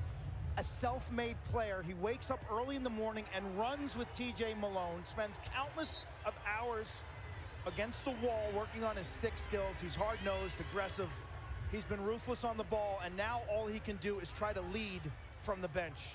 In this tournament, both teams have been in this spot in the fourth quarter. Duke in round 1 got a scare against Delaware. They trailed at the half as the 1 seed, eventually rallied and held off Delaware in the fourth quarter. Penn State in round 1 down 7-1 to Princeton. Came back, actually led at the half, and then put Princeton away in the fourth quarter. Held off Army by a goal in the quarters. Ledman all the way to the cage, snakes around.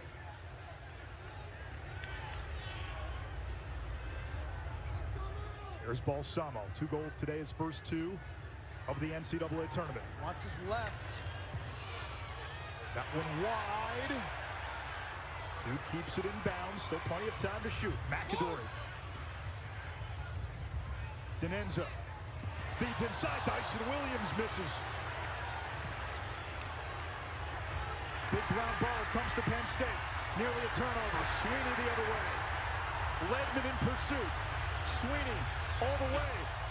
Got a trailer. And Penn State will hold up. Nice transition defense by Duke. Ledman was this close to the trail check.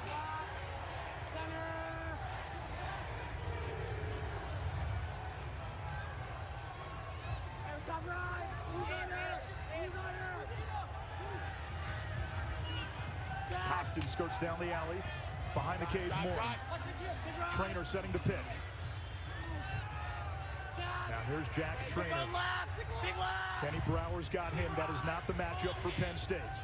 Dumps it off to Morin against the shorty Jake Caputo. Winkoff can't catch it clean. Stevenson off the ground. Duke might have numbers. Frizzoli. Face dodge. Gets inside. Oh, he missed the cage. Everything but. Oh, the double face dodge. Are you kidding me? Most D guys are trigger happy at that spot. It's a guy that just wants to make that extra move. But you watch Frizzoli all season long. He's crafty with the stick.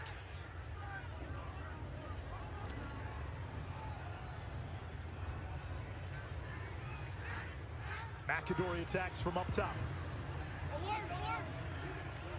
That would have been the viral play of the day, no doubt.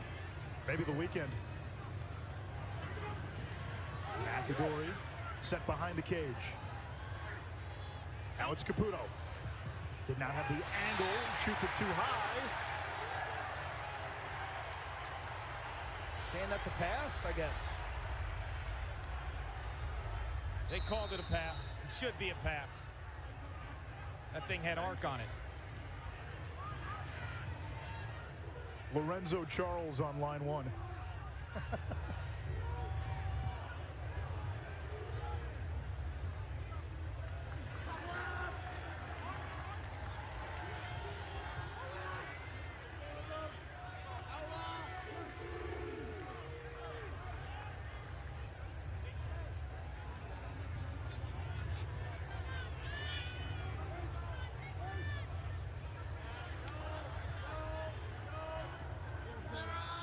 Penn State looking to tie the game. It has not been tied since it was 4-4.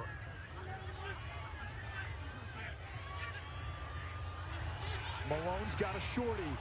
Had the man on the crease and long. Those two made a nice connection in round one multiple times instead of turnover. Malone has elite acceleration.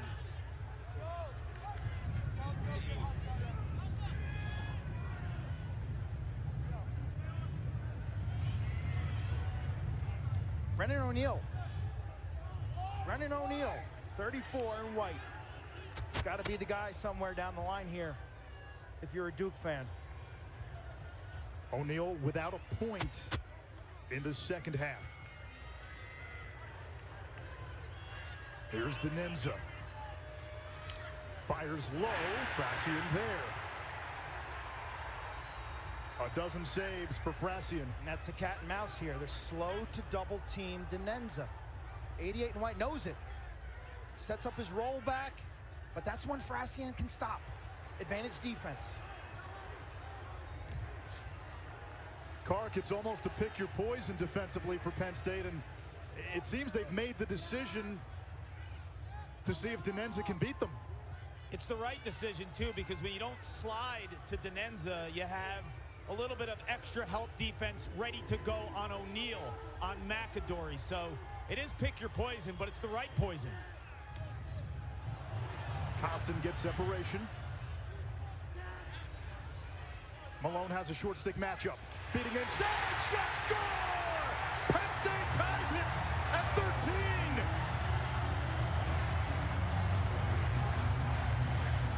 TJ Malone again in the middle of it. Morin, the finisher.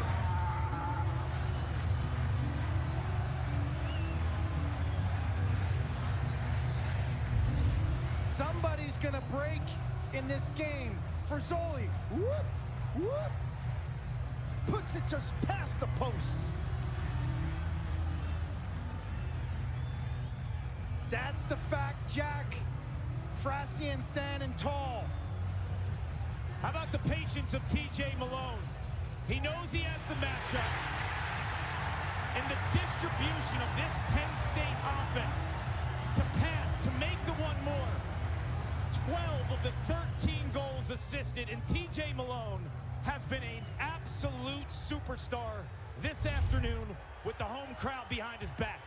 TJ Malone as a freshman was an understudy in many ways to Grant Ament, the greatest player in Penn State history, whose passing skills were uncanny. Those two still talk multiple times a week, trading ideas on strategy, game planning, fundamentals. Eye control. What stands out to me is, why did Duke have a shorty on Malone? I mean, matchup integrity. If you're Kenny Brower, 29 and white, I think you got to work a little harder. Or if he's up top, put the LSM, the long pole midi on him. You cannot cover TJ Malone with a short stick midfielder. First tie since it was 4-4 with 3:50 to go in the first quarter.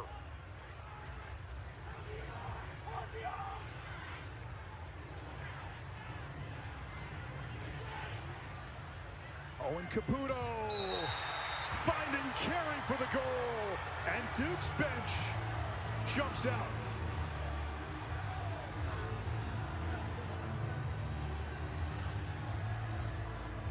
Jaden Carey has 1 goal on the season.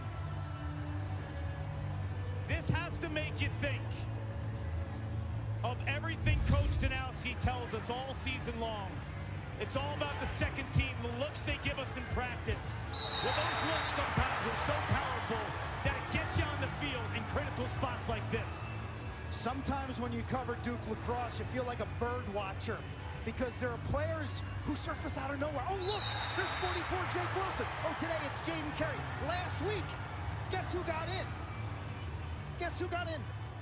Reed Landon. I had a Reed Landon sighting. Well, here's a Jaden Carey sighting for all you bird watchers out there. And Kark, one of Duke's biggest strengths this weekend, it's their depth. It is. It's incredible when you think about the upgrade at short stick defensive midi, using 4 high-end guys. I mean, that's what Maryland did a season ago, and it propelled them to a national championship. All the talk was about their offense, but the depth at that short stick defensive midfield position, and when you could go deep into an offensive rotation with guys like Jaden Carey and Reed Landon. Carey was a guy who actually got some starts right at the beginning of the year in February. Grad student from Minnesota, 5th-year guy, put in the time. Ledman working against Aldridge. Skip pass, Balsamo over the wing. McAdory shot, no. This will stay with Duke, closest to the ball when it goes out of bounds on a shot. Awarded possession. Brilliant team offense. Ball reversal, and a 1 more for a high percentage shot. And a new 60-second shot clock to work with. Penn State now, a little rope-a-dope, they're back in their zone.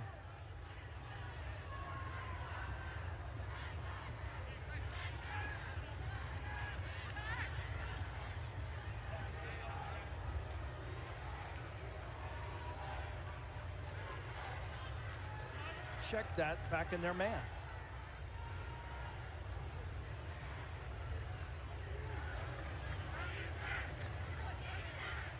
Here's O'Neal. Denenza with 20. O'Neal fakes it. It is zone now. Shot clock now down to 10. Duke finally gets it inside. It's Dyson Williams, but they wave it off. He was in the crease.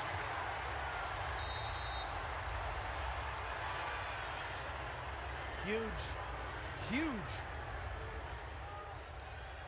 Penn State has hit on 6 of its last 7 shots.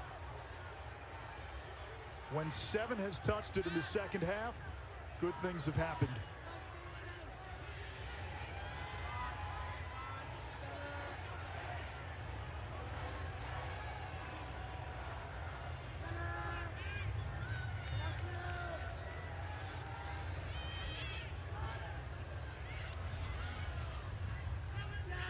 Morin plays it up top to Malone.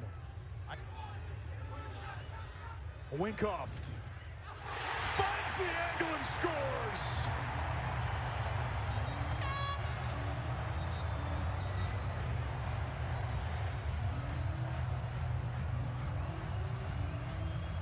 Duke's best shooter, their most efficient closer, is Dyson Williams. Shoots around 50%.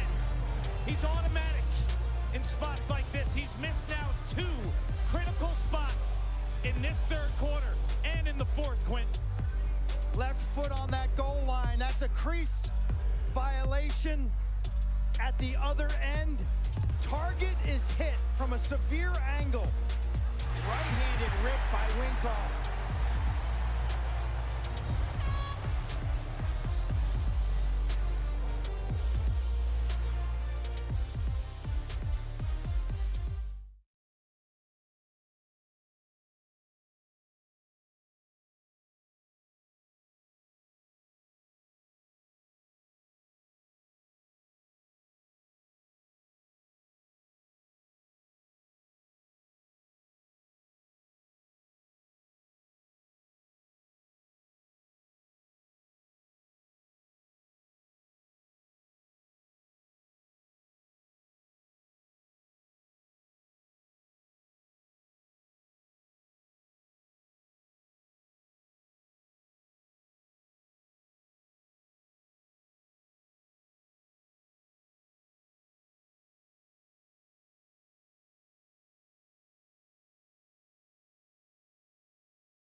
City of underdogs, right?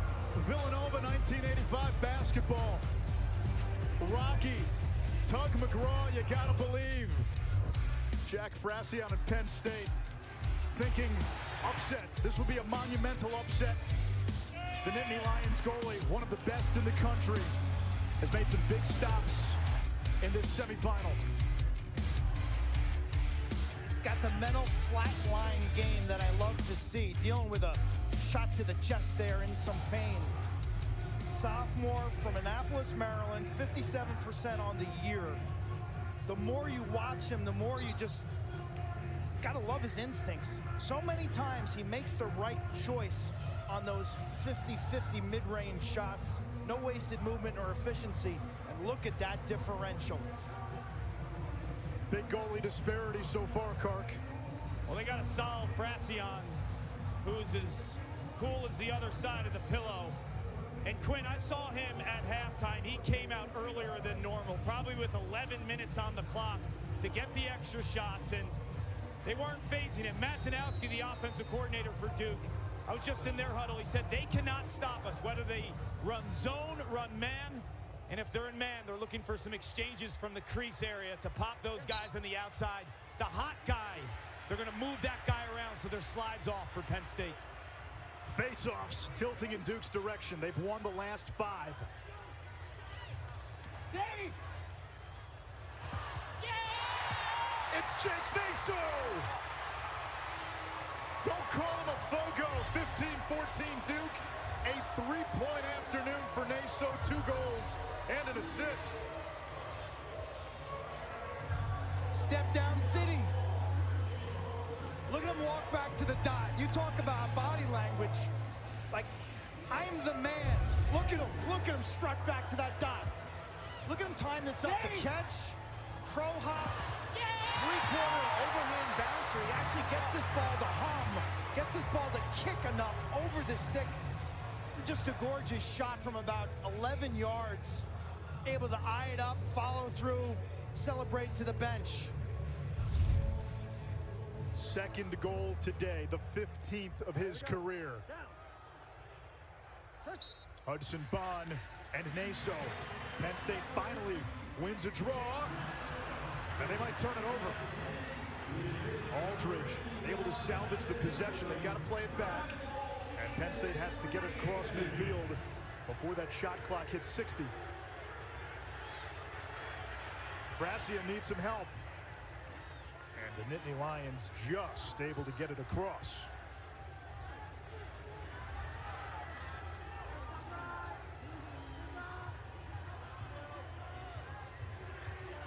The last lead for Penn State was at 4-3.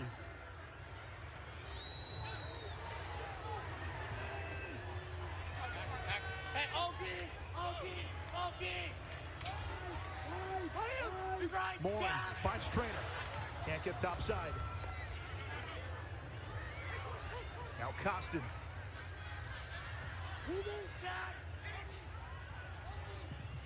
Moore again on the invert. Feeds to Malone in front. Tied at 15. 6 goals for TJ Malone. Mailman delivering on Saturday.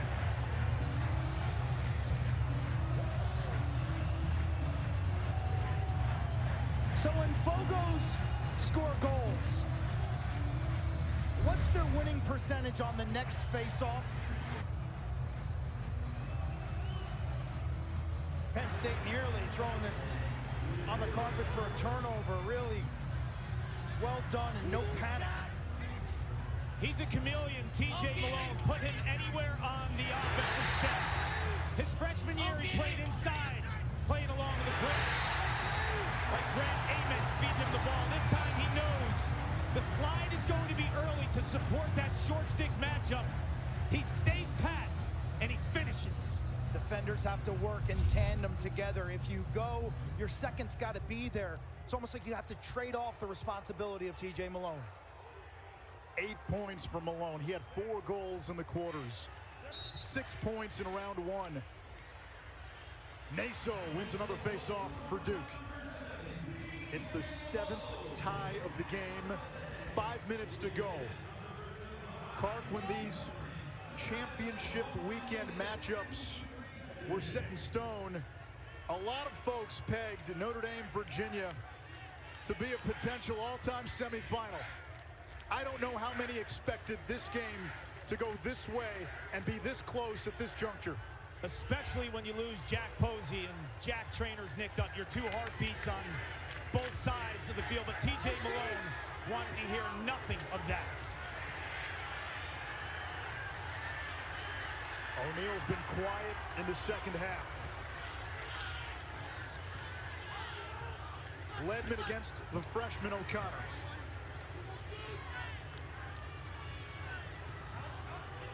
Caputo working on Hawes, a very good shorty.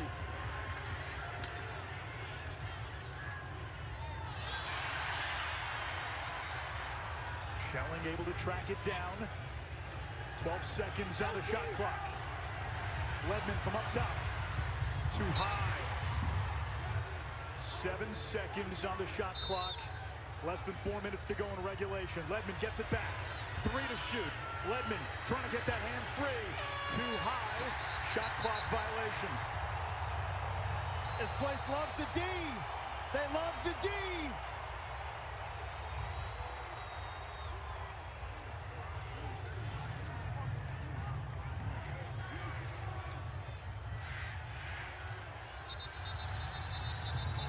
Offsides on Penn State.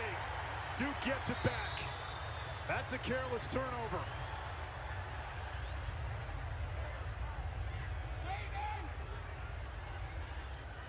Duke found a way in round 1 when Delaware pushed the Blue Devils to the brink. Tired defense. They got to back it down now, and they settle into their zone.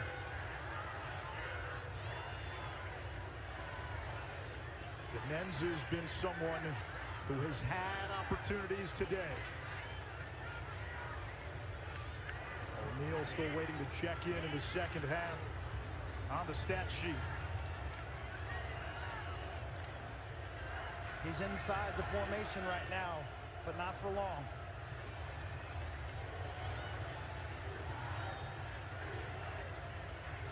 We come up on 2.5 to go. Here's O'Neal.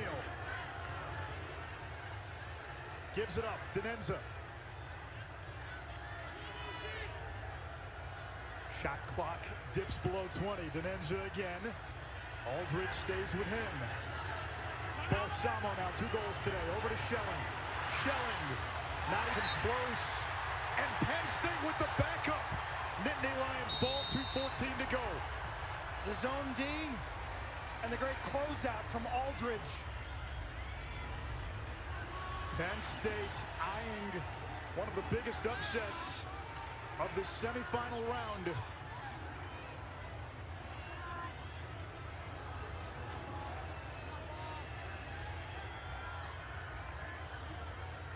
Nittany Lions have 2 timeouts. Let's see if Jeff Tambroni decides to use one. Morin's been a weapon on the invert. He's got 3 assists. Morin pushed from the back, and Penn State has a man up coming. Push with possession, and the Nittany Lions have a chance with 90 seconds to go to take the lead. Fouls on White, number 6. 30-second technical push.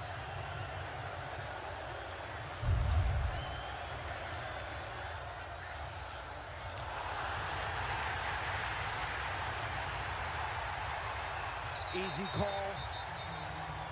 from the rear with extension. Then you see a broken shaft.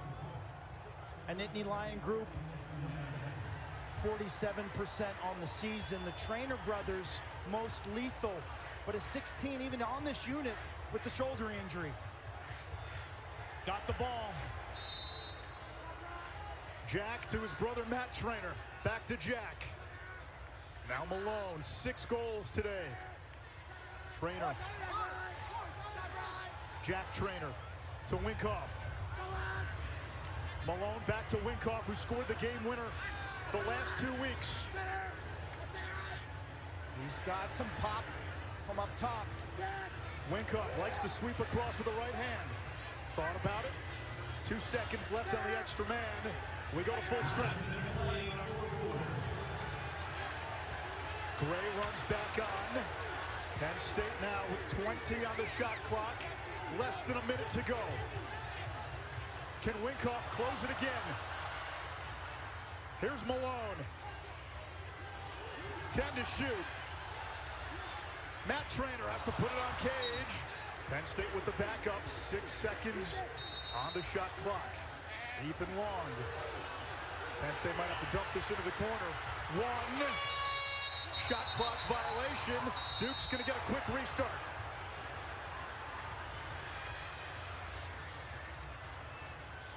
Final 20 seconds. Duke has 2 timeouts. Penn State had 2, didn't use any there. And John Danowski calls for time. 15.4 seconds to go. I know Clark's going to be listening in. Duke will try to win it in regulation. Penn State will try to hold and force overtime. First of 2 semifinal games here in Philadelphia.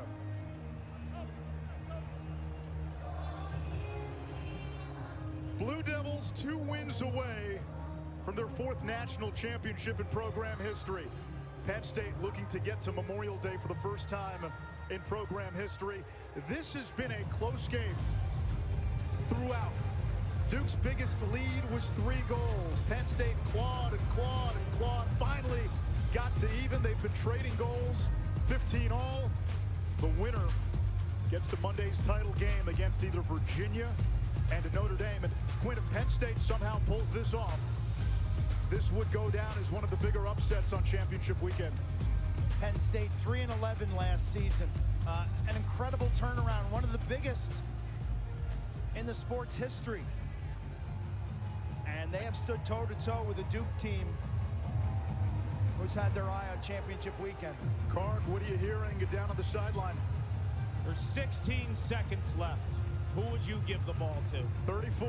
34, but what's going to happen is he's going to carry the ball behind, and they're going to set a pick, and he's actually going to refuse the pick, meaning he will not continuously run through the pick. He'll come back to his strong left hand and try to get up through goal line extended. So there will be a carry. The pick will be set as if he was dodging with his right hand, but he will refuse that pick and come up to his left, his natural hand, and try to score above goal line extended. Clark, what if Penn State sits in their 3-3 zone? There was one play, but I'll be honest with you, one way that you beat a zone, especially with 16 seconds left on a clock, you can go to the rack. One of the most overrated comments about a zone is you can't dodge it. You can dodge a zone. This looks like man in their alignment right now. We'll see if they stay with that. Parnham running with O'Neal, and O'Neal takes him to X. O'Neal trying to get to the left hand. 5 seconds. O'Neal stumbling, spun to his right. O'Neal feeding Ledman, who misses, and we go to overtime.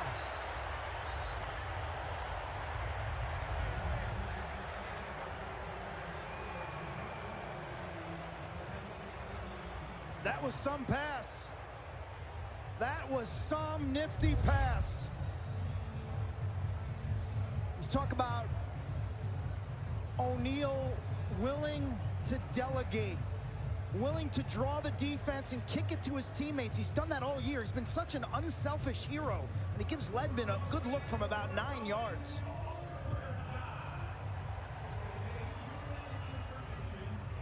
And now the tension builds, the type that locks the human throat. Next goal wins. Next goal sends the winning team to Championship Monday.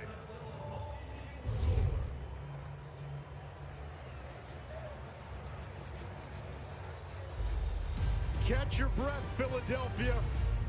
We've got overtime.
Duke won 3 national championships in the last decade. They last played for the national championship in 2018, losing to Yale. Penn State has never played in the championship game. Overtime rules, it comes down to this. The next goal ends the game.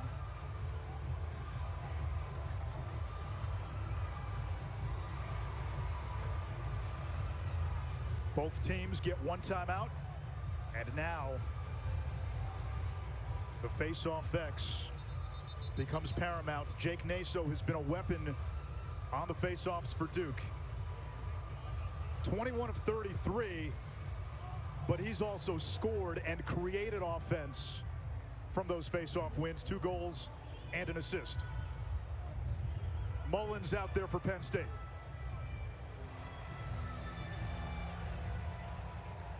Gotta be straight, boys. Gotta be straight.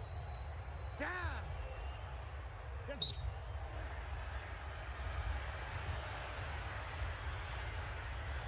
Mullins topples over Naso. And out of the clouded wrath of the crowd, it's Jake Naso. Duke ball to begin overtime.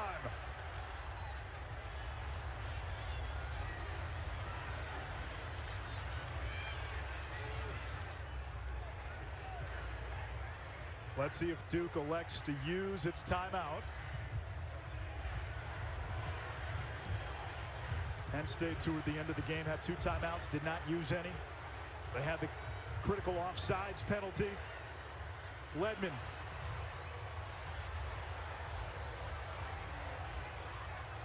Two goals for Ledman. Working on Hawes. Man-to-man D from Penn State. Parnham up top trying to deny O'Neal. Ledman snakes around the crease. Inside roll! Ledman! If it's good, Duke wins! The Blue Devils win it! Garrett Ledman, the game winner!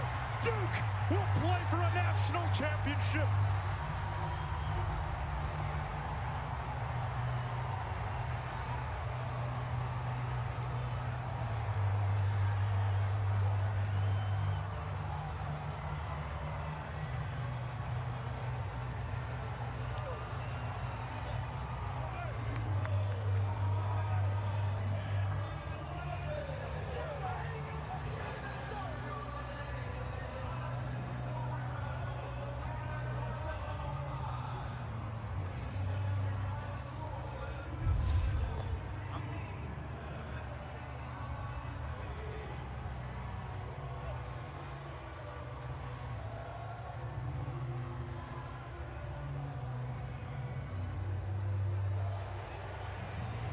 Right foot?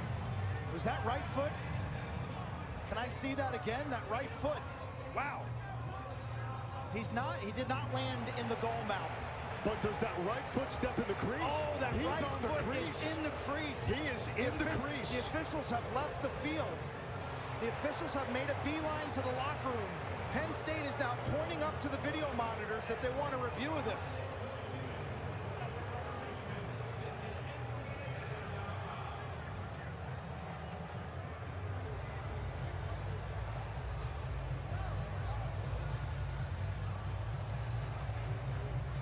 This play cannot be reviewed in college lacrosse. The issue is when you look at video replay, when it's used in lacrosse in the quarters at this level, it comes down to a clock issue, a timing issue. Did he beat the clock? A crease call is not something that you can review. Ledman's foot, and we looked at it a couple times to make sure. Ledman's foot is in the crease before he releases the shot. And the angle, 2 things there. There's some shade cast by the players on the foot, on the line. May have been enough of an obstruction that the officials, who were in great position, missed the play. Frankly, we need replay review in those spots for overtime. We don't have it. Let's go down to Kark. Coach, most teams in that spot call a timeout. Why didn't you call one? Well, we were organized offensively, and we thought if we were going to lose possession, we needed to save possession. So that was really the reason for it. Garrett Ledman scores the game-winning goal. He was a short-stick defensive midfielder a year ago. He wasn't on your top midfield line in the preseason. What was that moment like when you just hugged him? You know what? He missed the shot at regulation, and I told him to pick his head up because he's going to get another opportunity. Yeah, I didn't really think it was going to happen, but I said it anyway, and he did, and he made the play. You've been coaching a long time. When you're in a game like this, describe your emotions. Well, you got to really stay level-headed until the end. Penn State was awesome today. They were phenomenal. Thank you, Coach. Thank you. It's a bitter pill to swallow if you're Penn State. Ledman's foot was clearly in the crease. That is not a reviewable play per the replay review rules that the NCAA hands down. In the regular season, you don't have replay review, period. You get it in the quarters, you get it in the semis, you get it in the championship. But it all comes down to, you can only look at timing. You can look at clock issues. Did he beat the shot clock? Did he beat the clock at the end of a quarter?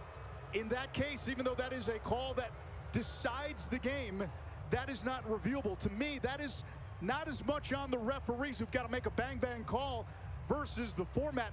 Overtime, national semifinals, trip to a championship game on the line. That's something we've got to look at in the offseason. We need a replay review just to get that call right, given the stakes. 100%. The officials were in position. As I said earlier, there was a shadow cast when he stepped down? Was the vision of the officials obstructed by the defender?